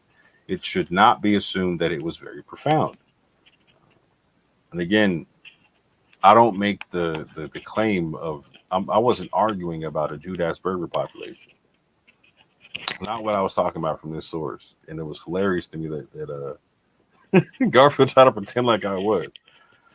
But it's saying it shouldn't even be ruled out in his own source. The history of the spread of Islam in the Arabic language and culture among the Berbers shows that they were not easily accessible to alien influence. Similarly, Berber influence upon Jews was confined to the acceptance of a few customs. For example, the pouring of water at Pentecost and certain marriage rites. The decisive facts disproving the assimilation of large Berber groups is the complete lack of any penetration of Berber languages into Jewish literature. On the other hand, there are texts in the Maghrebi Arabic Jewish dialect.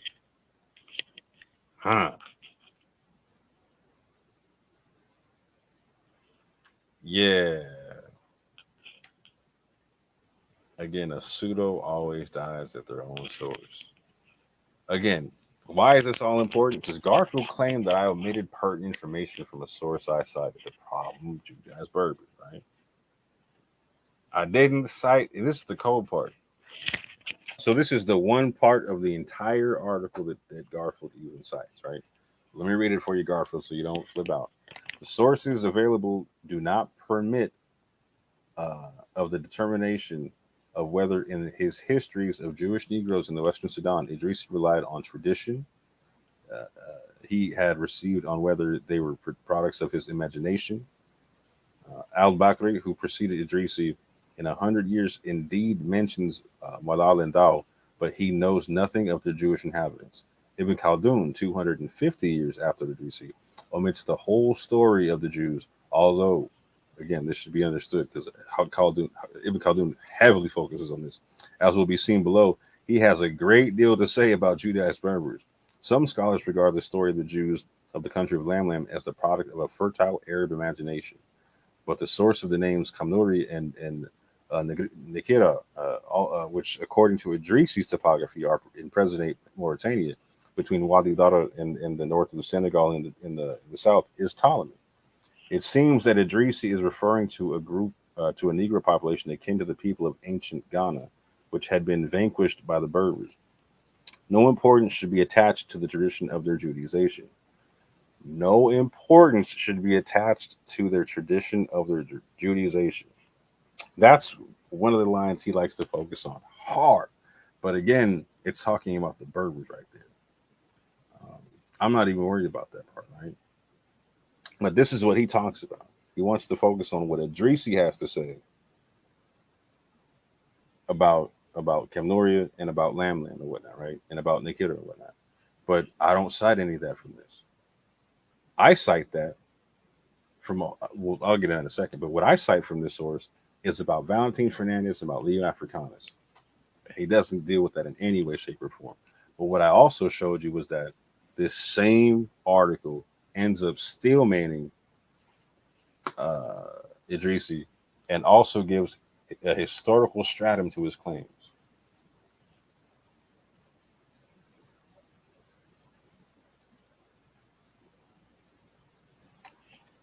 Let me go back. Even Sean was able to recognize that shout out to Sean Harris kept saying, yeah. He said Garfield Moore didn't quote Idrisi, not from this sort. No. Well, not this one here. This is him talking about the John he went on. He was previously on this. He was talking about the Judaized Berbers or whatnot, right? That source, right? So where did I quote Idrisi from? And like I said in the very first video I showed, I quoted the corpus of early Arabic sources of West African history, of which he never replied to anything. So Idrisi talks about Kemnoria, which is in Mauritania, and claims that they are Jews, right? It's page 117. Idrisi talks about the Jews of Lamlam. That's page 108. But now here's Garfield's problem. Okay, subtract Idrisi if you want to, even though his source doesn't do that, right? His source doesn't do that. His source actually argues, it gives an historical argument for what Idrisi is talking about, right? His source didn't say don't discount Idrisi, right? No, so definitely don't. But let's say it did say that, and I did discount it. I did need to throw away Idrisi. Let's just say it did say that. In the debate, I cite Ibn Sayyid talking about Lamlam. And let's just say Ibn Said got this from Idrisi. Let's just say that, right? Let's just say that he got his source from the Jews in Lam being from Idrisi. This is what Ibn Said has to say about it, though. Its inhabitants are Jews of a race known among the slaves of the Maghreb. Its inhabitants are Jews of a race known among the slaves of the Maghreb. Again, this is a whole nother guy talking about the Jews of Lam, not Idrisi, and talking about them being inhabitants, or its inhabitants are Jews of a race known among the slaves of the Maghreb. Garfield refuses to acknowledge this point. Refuses to acknowledge this point. Real quick, let me see if I'm missing anything in it. Yeah. Okay.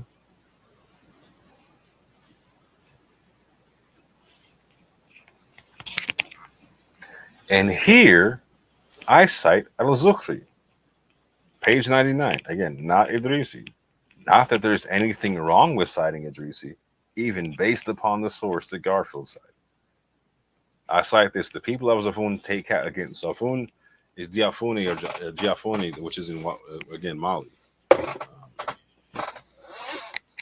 The people of Zafun take captives from the people of Amima, a tribe of the Janawa, who live in the eastern part of the desert between Zafun and Kaukau, again also in Mali. Near the Nile of Egypt, they are people who profess Judaism. Their country is entered from Kaukau and Wadaglan, which is in North Africa. They are the poorest of the Janawa. They read the Torah. So this is another enslaved group of Jews that go into the Maghreb in the Western Sahel. And we see them today as far north as Morocco. As far north as Morocco. They were taken from Hausa lands in northern Nigeria and the Western Sudan and central Sudan, all the way from peoples going into to Senegal and whatnot, being part of this slave class. Being part of this slave class, right?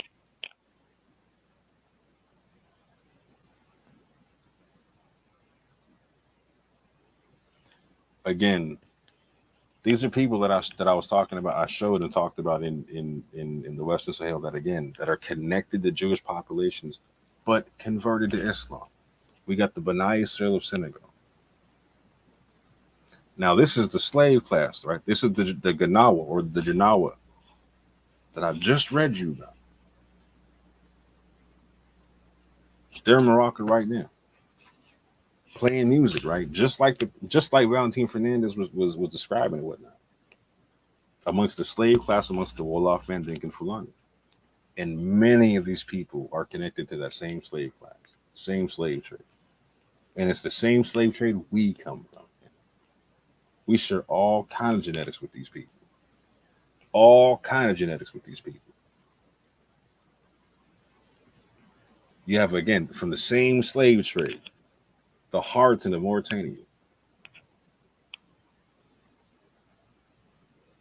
They're still in Mauritania. There's still some lightweight versions of slavery going on and whatnot. But again, this is that same population being taken from the Western and Central Sahel.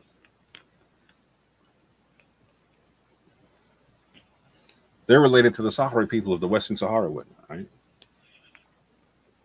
They all share genetics, man.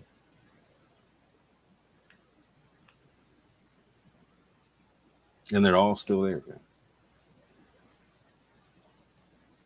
We're talking about a remnant of a slave trade. Garfield is now saying there are scholars that agree with me about Islamicized Jews. His own source agreed.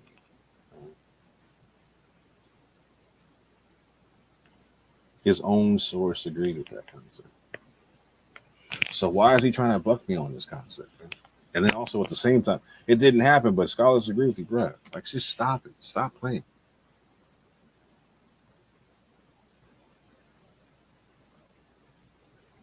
I'm gonna cut this one short real soon, but pretty soon I'm gonna be doing a full presentation because this is what the issue that Garfield really had, right? Is I shot him I shot his whole scholastic argument in the face with a bunch of historical sources, and again, going through his own sources on top of mine, but going through his sources. Leave mine out of it. Mine on top of it just it really killed his argument, but with his own sources, I killed his argument. Now, me and Avery were talking about the genetic landscape of this thing, right? So let's get this clear. Yap Gang does not make the claims that I'm making, right? Yap Gang stops at we can't say none, we can say some, right? And then it would be a minority coming off the slave ships with Hebrew genetics or whatnot, right? And by Hebrew genetics, we're talking about like could potentially trace yourself back to Abraham, Isaac, and Jacob in some way, shape, or form at some point in time whenever we do get a patriarchal body of that, right? But what we do talk about and where we leave it is if you're going to call yourself a Hebrew, an Israelite, a Jew in any way, shape, or form coming from West African Jewry, whatnot, right? The best way to do that is the same way other Jewish populations do that. They're not genetically tying themselves back to Jacob. They're tying themselves back to populations who are practicing Jews, right? Or who had Jews amongst them, etc. This is what I tried to get Garfield to explain or to understand. Again, it sounds crazy to Jews when they hear to Garfield talking like, you don't understand we have something called anusim, to where you stop practicing Judaism and you practice something else, and then you come back to Judaism or whatnot. Garfield's making it seem like the moment you stop practicing Judaism, you stop descending from the people you come from. Not the case. Not the case. He jumped in and started going crazy because me and Eva were talking about this paper here. And this paper, in and of itself, it gives a bunch of credence to what I've been talking about in terms of like that particular group of people in West Africa, having to do with the people we debated about. Like me talking about the Tarobe clerisy and all kind of things, right? And the people of Takurura, all that type of stuff, right? But on top of that, like,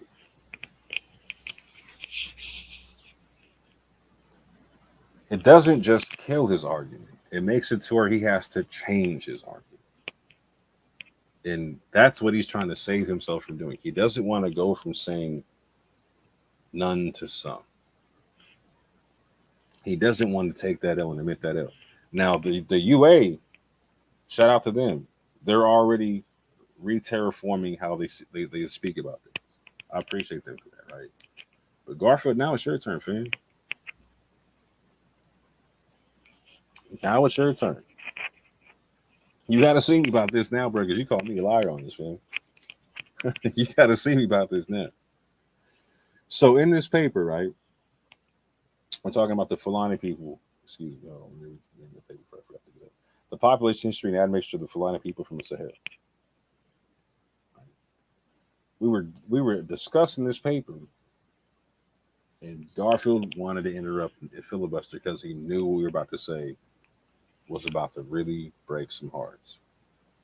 So what's interesting about this paper is they take a sample of Fulani people from around the eastern, central, western Sahel in 18 different locations of Fulani populations, 460 individuals altogether. And again, they're breaking down where these people are coming from, the regions that they're coming from, right? And some of them are regions I've been talking about. I was talking about in my debate with Garfield. Imagine that. Like Futa Masina in Mali, Futa Jalon in Guinea, Futa Toro in the Senegal area, etc., right? Spanning 11 African countries. Again, like I've been talking about, Mauritania, Senegal, Gambia, Guinea, Mali, Burkina Faso, Niger, Nigeria, Cameroon, Chad, and Sudan. All in the Sahel. Now, this is what's super interesting. And I know Garfield had to catch this because I was laughing when I was talking about this. We were going over the papers. It says here that in the other terms include talking about the Fulani people, right? Other terms include Tukulor or Tukulor, derived from Tekrur. Again, this is that Christian area of Senegal and Mauritania, etc. But look at this here, right? Also the Torobe or Toro Obe, because you can say it different ways. Right? There's Torobe, Toro Obe, etc. All that, right? From Islamic clerics. What? What? What's that? You talking about the Torobe clerics Moore was talking about earlier? What's that? Let's see what it's saying about that.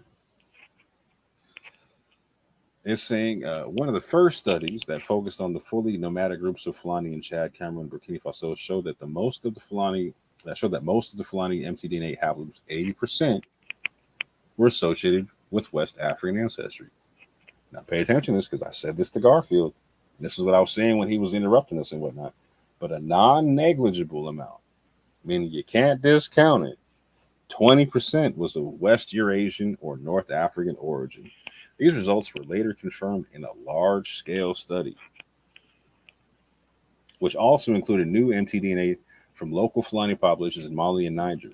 It was also shown that Fulani people have West Eurasian Y chromosome haplogroups and that their mtDNA diversity is reduced compared to their Y chromosome diversity.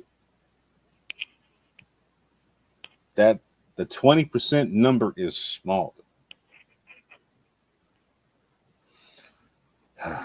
If we consider lifestyle, all nomadic pastoralists in the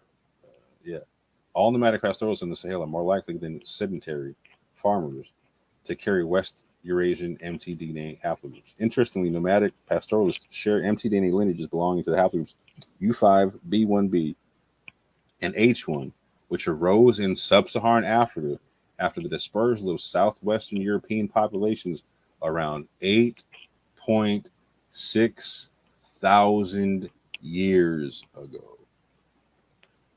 So this genetic corridor been open for a minute, fam. And this is exactly what me and Ibri were getting into. That was making it all kind of uncomfortable for you, boy. Because not only when we debated, I made it a point to leave DNA off the table. I made it a material culture debate because people like him, people like Rob Warren, people like Brother Reggie were saying you don't have the material culture. Show me the Hebrewisms in America. That was the whole thing. So I made 3 presentations, one for each of them, disproving their claims and whatnot, right? And now getting into the genetics backing it all up, that's just way too uncomfortable. So I understand Garfield had to manifest, but you can only run for so long, fam. Like what you think? You're gonna be able to pseudo this thing up, fam? Nope. The genetics is now backing up everything Moore is saying in terms of who, what, where, when, and why.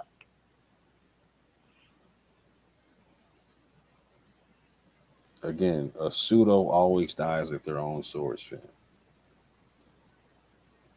Going further, genome-wide studies have further confirmed Western Eurasian and North African genetic admixture in the Fulani of around 20%, which is consistent with the proportion identified in mtDNA studies. Now, I had to throw this one in there just for grins.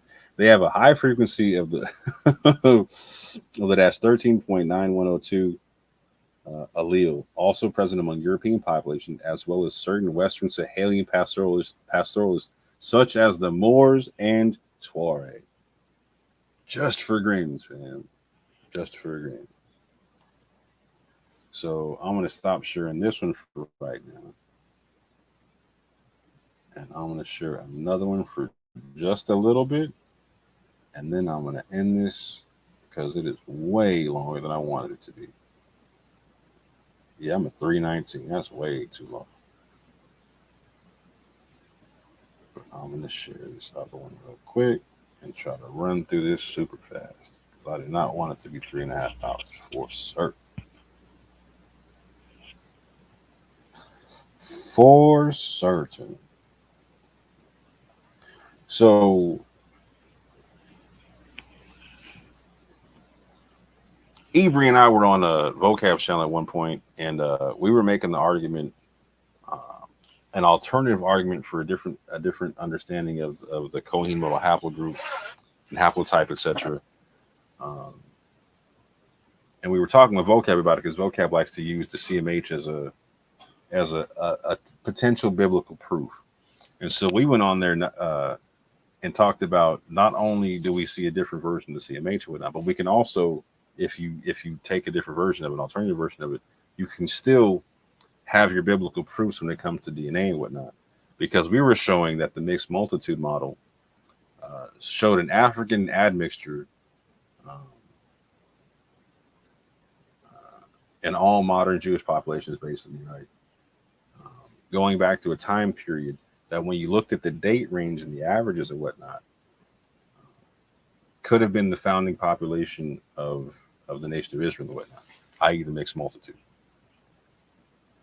And so this came up in our debate. And I didn't bring this up. Garfield brought this up. Like I said, I was trying to stick to the material culture and deal with genetics in a whole nother argument and whatnot. But Garfield brought this up, and again, we had to explain to him that he wasn't reading it properly. This tends to be an issue with Garfield, right? So Garfield likes to read certain parts and omit other parts, like I was showing you, right? Like I was telling you, right?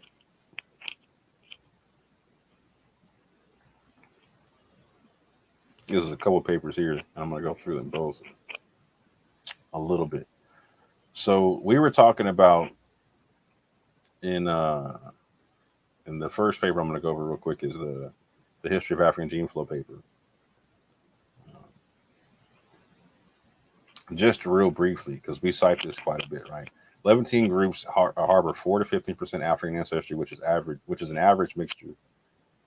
Within 11 groups harbor 4 to 15% African ancestry, with an average mixture date of about 32 generations ago, consistent with close political, economic, and cultural links with Egypt in the late Middle Ages. We also detect 3 to 5% sub-Saharan African ancestry in all 8 of the diverse Jewish populations that we analyzed. For the Jewish admixture, we obtain an average estimated date of 72 generations. And so you'll hear me talk about how he doesn't go through the full range of the 72 generations on the debate or whatnot, right? And I don't really harp on it much because, again, I'm trying to stick to material culture in the debate. But again, there's an average here, and he doesn't read you what the average is, right?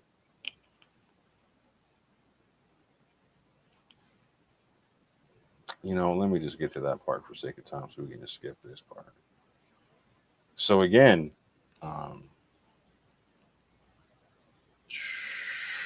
let me just shorten it up here we estimate that the average date of the mixture of 72 generations. He reads this part here. He reads the average, 2,000 years, assuming 29 years per generation, right? This is older than that. Older than that in Southern Europeans or other Levantines. The point estimates overall 8 populations are between 1,600 and 3,400 years ago. So this is the range. The average is in between the range, but this is the range that they got. But with largely overlapping confidence intervals, it is intriguing that the Mizrahi Iranian Iraqi Jews, who are thought to be descended at least in part from Jews who were exiled from Babylon about 2,600 years ago, share the signal of African admixture. So even they carry it, but they get it. Again, the dates don't add up, right? So if they were exiled from Babylon at 2,600 years ago and they got that joint,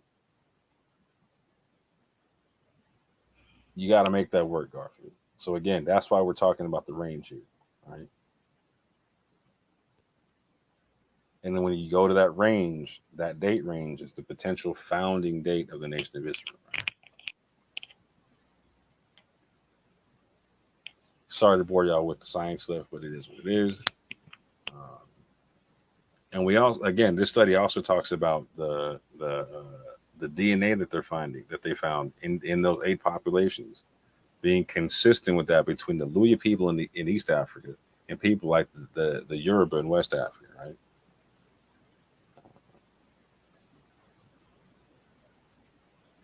So there is sub-Saharan African DNA within modern Jewish and Middle Eastern populations, 3 to 15%. And some of that goes back. Some of that is consistent with the Luya in Kenya, the Yoruba of Nigeria from admixture potentially 3,400 years ago, right? Some of that potentially goes back to that time period, right? That's going into the Levant, right?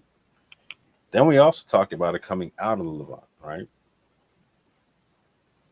The Pleistocene North African genomes links Near Eastern and Sub-Saharan African human populations and whatnot, right? And again, a more recent link is the spread of Bronze Age Levant-like ancestry in Sub-Saharan African together with agriculture during the Bantu expansion. So not only do we talk about it going from South Africa into the Levant, we're talking about it coming back down, like again, genetic corridors opening up, right? Gene flow going both directions, going into the Levant, coming out of the Levant, right? Reconstruction of prehistoric African population structure. We talk about the same thing again. We talk about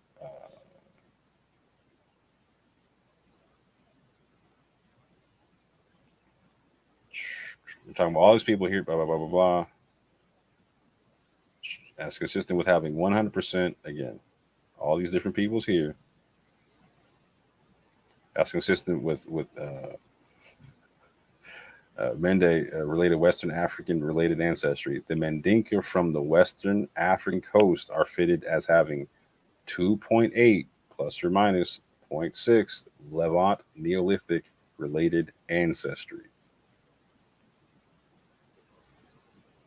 So 2.8 to 3.4% Levantine Neolithic related ancestry. That's it coming back into the Tinifang, right?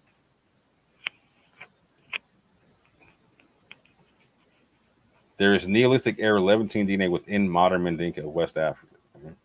Period.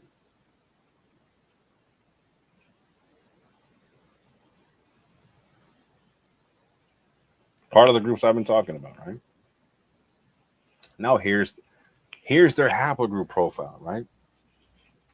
And this is where it gets rough for people like Garfield, because Garfield wants people to believe we're all one thing. We were always in West Africa, blah, blah, blah. No. When we look at the Mandinka, the Fulani, the Wolof, and I'm going to throw in the Yoruba just for grins, right? Because of what that paper was saying about the Yoruba, right? Yo, it's a super diverse haplogroup tree, fam. Look at this.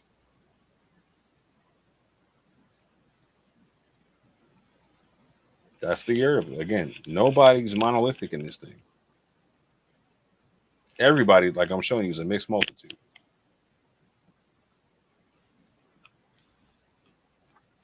Look at the Wolof, right? And again, my DNA is amongst the Wolof, the Mandinka, the Fulani, all that, right?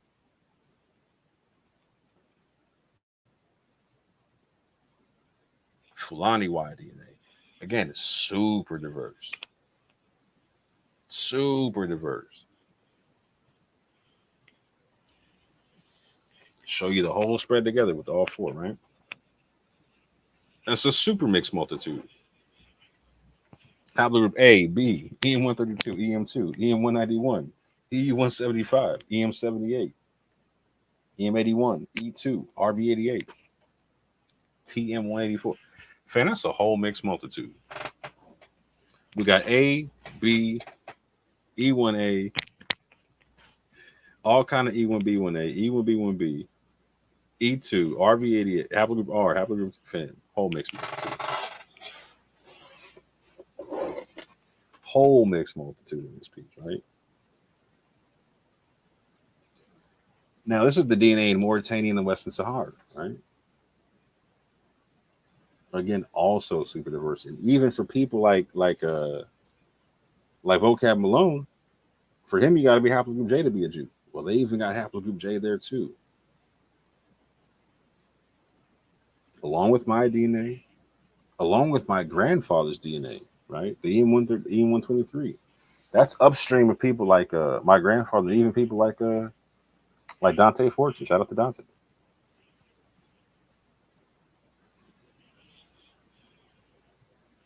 Here's the Tuareg in the Sahel, in Mali, Burkina Faso, and Niger, right? They got a super diverse set of haplogroups. They even got haplogroup K, G, I, all that. Shout out to the Tail Twins, fam. Y'all might be Tuareg, man.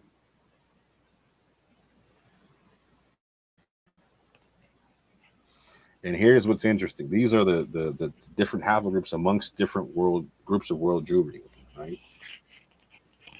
And so what's interesting about this list is if I take the most common denominators and haplogroups from all these groups, I can get like a basic haplogroup tree, like what's basic, like what would be what should be the base of what world Jewry looks like and whatnot, right? And so what's interesting about that is,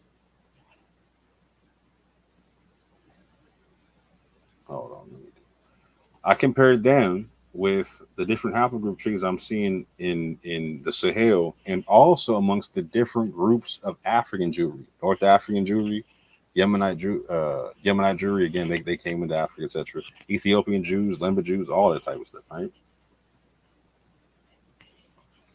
And I looked at the people in Mauritania, the Western Sahara, the Tuareg in the Sahel, the Wolof, the Mandinka, Fulani, etc.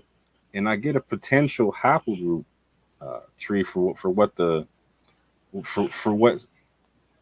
can cover Sahelian Jewry. Not that this makes you a Sahelian Jew, but if I were to find Sahelian Jews, what would their haplogroups seem to look like? And it would seem as if I get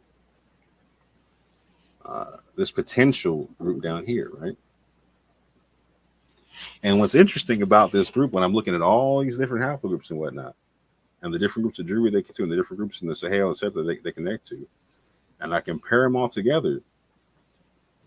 Well, I want y'all to look at this, right? This is all the different groups of world Jewry up the top in the white that I can find, from Ashkenazi, Sephardic, North African, Yemenite, Ethiopian, Lemba, even the Indian Jews, right? Again, I get the most universal Jewish haplogroups out of them. EM35, EM78, EM123, M267, JM172, GM201, RM173, TM184, TM184. These are the most common haplogroups amongst world Jewry. To me, this is the most basic blueprint for the mixed multitude, right? And how it expanded therefrom, right? And when I look at it and I compare it to the DNA in the Sahel, well, I'll be doggone if I'm not seeing the same haplogroups or whatnot, right? On top of many others, of course. But I'm even like, again, I'm seeing like what will be consistent amongst the Yemenite and the Ethiopians and the Lemba and the North African Jews, and even some of the Indian Jews, ironically, right? But I'm looking at like all the different groups in Africa, and I'm seeing similar haplogroups in the Western Sahel, right? So that makes sense to me. I'm seeing haplogroups that match world Jewry, so that makes sense to me. So why do I need to rule out Jewry coming to West Africa or Jewry in West Africa when I see a genetic imprint that looks the same, this world Jewry? I see material culture that looks like world Jewry, whatnot, and I see history that links up to it. This is why it becomes a problem for people like Garfield Reed, because Garfield knows he can't swim in the genetics water at all. He can't swim in the history waters either. His best job that he can do in either is to muddy the water. That's it. That's it. But Garfield, since he's talking all that ickity, let's run it back. And this time, I won't fight with one hand behind my back and still beat you. I'll fight with both hands out and decimate the thing. Because my one hand was just, my first hand was just material culture, of which you didn't disprove literally anything. The hand behind my back was genetics, man. Was genetics.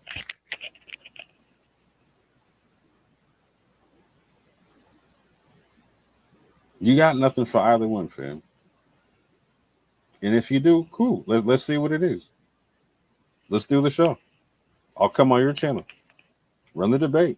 We'll run the slides. You got your slides. You say you can defeat me. Cool. Let's run it, fam. And if you don't want to debate me again, just play the first debate, man. Bring me up. Let's talk about it. Let's have an honest conversation about how we're not talking about what the BHI are talking about. And if you actually sit and listen,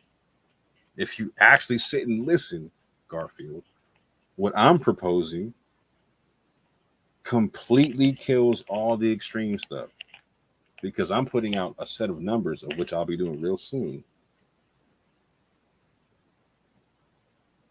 of the maximum amount of people you can say came off the slave ship with Hebrew genetics and whatnot, right?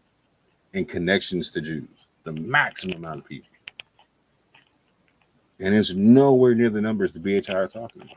And it's still not a majority. Nowhere near a majority. But, and this is where it gets the most uncomfortable for people like Garfield. The reality is, the types of populations we're looking at are either going to be the same size as the populations that got expelled from Spain and Portugal, or they're going to be bigger. Which means what? Which means that that's a legitimate population of Jewry in West Africa that deserves the same respect in terms of their diaspora as every other group of Jewry I got on this list right now.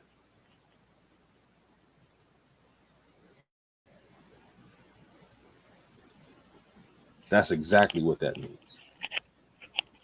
And everything I'm talking about also means that everything Garfield has been saying for the past decade is off. And he was able to get that off against a lot of nonsense speaking people on 125th Street, right?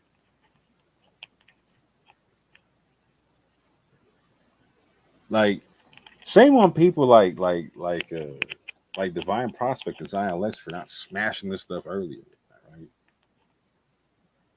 Because I'm seeing the books they got, and they could have been killed this stuff, right? But again, the issue is with them, they're doing the same thing Garfield's trying to accuse me of. They're trying to give some pseudo scholarship to this whole BHI thing. I'm not doing that. I'm shooting the BHI thing right in the face. But what I'm also doing is standing 10 toes down on there being a West African Jewry that you shouldn't laugh at, shouldn't sneeze at. It should not diminish or demarcate in any way, shape, or form. So whether you're from the UA, whether you're an Afrocentrist, whether you're from the MENA population, whoever, I'm going to do the same thing to anybody, right? I'm going to stand on African Americans' rights to connect to the people they actually connect to, whether that be people who were practicing African spirituality, people who were practicing Jews, people who were Christians, people who were Muslims, etc. You're not taking none of that off the table while I'm on duty, fam. You're not going to be some neo-colonialist anywhere on my thing and be like, no, you can't be none of that. You have to. No. Source up, fam. Source up. And if you're not going to source up, then don't fix your face to call me a liar. Don't do that. Don't do that.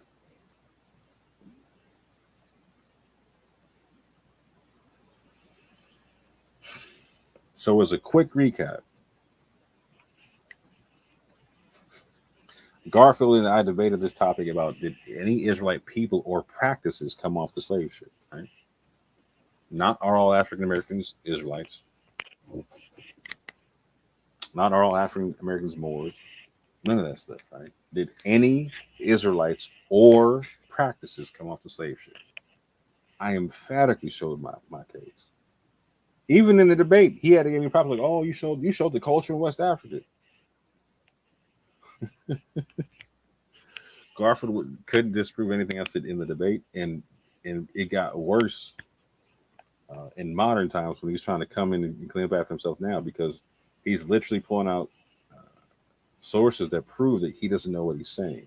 One, that he showed me the primary source to a source I talked about concerning the Asheville Citizen, and it turns out the best he could do was potentially show a second claim for Omar ibn Said knowing Hebrew, in confirming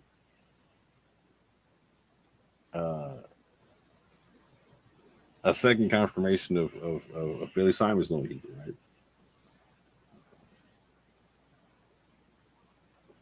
On top of that, he tried to disprove what I was saying about tithing and praying and whatnot.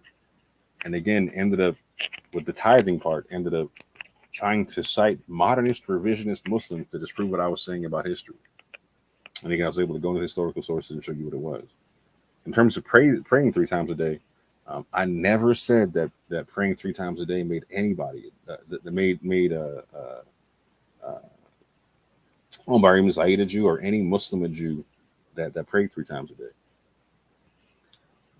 What I said was they were practicing the most Jewish form of Islam. Now, what I very clearly showed was that I made a mistake in confusing Omar ibn Said for Bilal Muhammad and whatnot, but easily rectified by showing the sources and whatnot, of which I was previously talking about. So again, those claims still stand unshaken in any way, shape, or form. Hate to break it to you, Garfield. And that was the best you had. That was the best you had. So out of the mountain of stuff I brought to you,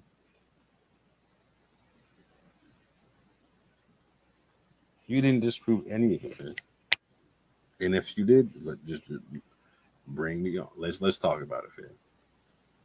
No yelling over nobody. No gaslighting. Let's just talk about it, fam. But with that, I appreciate y'all for being here. I appreciate your time. I hope y'all learned something. And I really hope Garfield stops this whole nonsense about polemically just refusing to steelman anybody's arguments. Just, bro, stop doing that. Stop with the strong man nonsense, man. You're better than that, Garfield. Like I keep telling people, you're not a bad guy. You just play one on TV, fam. But this is when you got to stop playing Garfield, because you playing this character is creating more BHI and more extreme people like that, fam. And either you're doing it for money, you don't know you're doing it, or you're doing it for another reason, all of which are unacceptable, fam. All of which are unacceptable. But with that, family, I appreciate you for your time. I'm going to shut this one down for right now. And I'm definitely going to come through with the part 2, talking about the whole genetics aspect of this thing. And I'm gonna basically apply it to the Afrocentrists, the UA, and also the MENA population. And even some Jews who don't know much about West African Jewry, right? I've been talking with a lot of people on Clubhouse. Something that I was able to really firmly understand is, like, you know what? I can't be mad at anyone else for not knowing my own history, right? Or not knowing the history of people where I come from or whatever. That's not their job to know that history, right? And one thing I definitely recognize is that a lot of Jews are not familiar with West African Jewry. And so I'm definitely going to be laying this down in such a way to where everybody can get a piece of this and recognize, oh, okay, this is where we had it off or whatnot. We were off about this. We were off about that. But definitely understand that the Afrocentrists haven't messed up on this concept. The BHI haven't messed up on this concept. There is people who say no descendants of Jews came off the slave ships. No descendants of Hebrews came off the slave ships. And there's some people say everybody, right? Fam, they're both extreme. And if we can't have the nuanced conversation, we're being extreme. We're being extreme. And the older I get, the more I understand it's all about the nuance with everybody. We're talking past each other and arguing. Garfield's sitting there manifesting because he's not going slow enough to understand the nuance. It needs to strawman my actual nuance.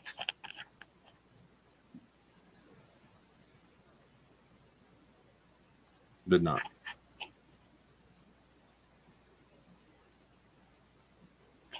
This is why Garfield, just knock it off, bro. Because, like I said, bro, you tried to take me out in the deep water and got baptized at the shore, bro. And got baptized at the shore.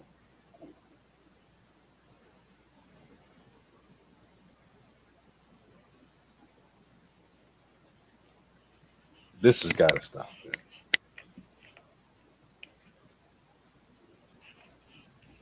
With that, I say peace and love. I hope y'all enjoy your evening. I'm going down to the river of Jordan. Yes, I'm going down there for myself. There's nobody else that can go there for me. I'm going down there for myself. Oh, I got to stand my test in the judgment. Oh, I got to stand it for myself. There's nobody else that can stand it for me. I got to stand it for myself.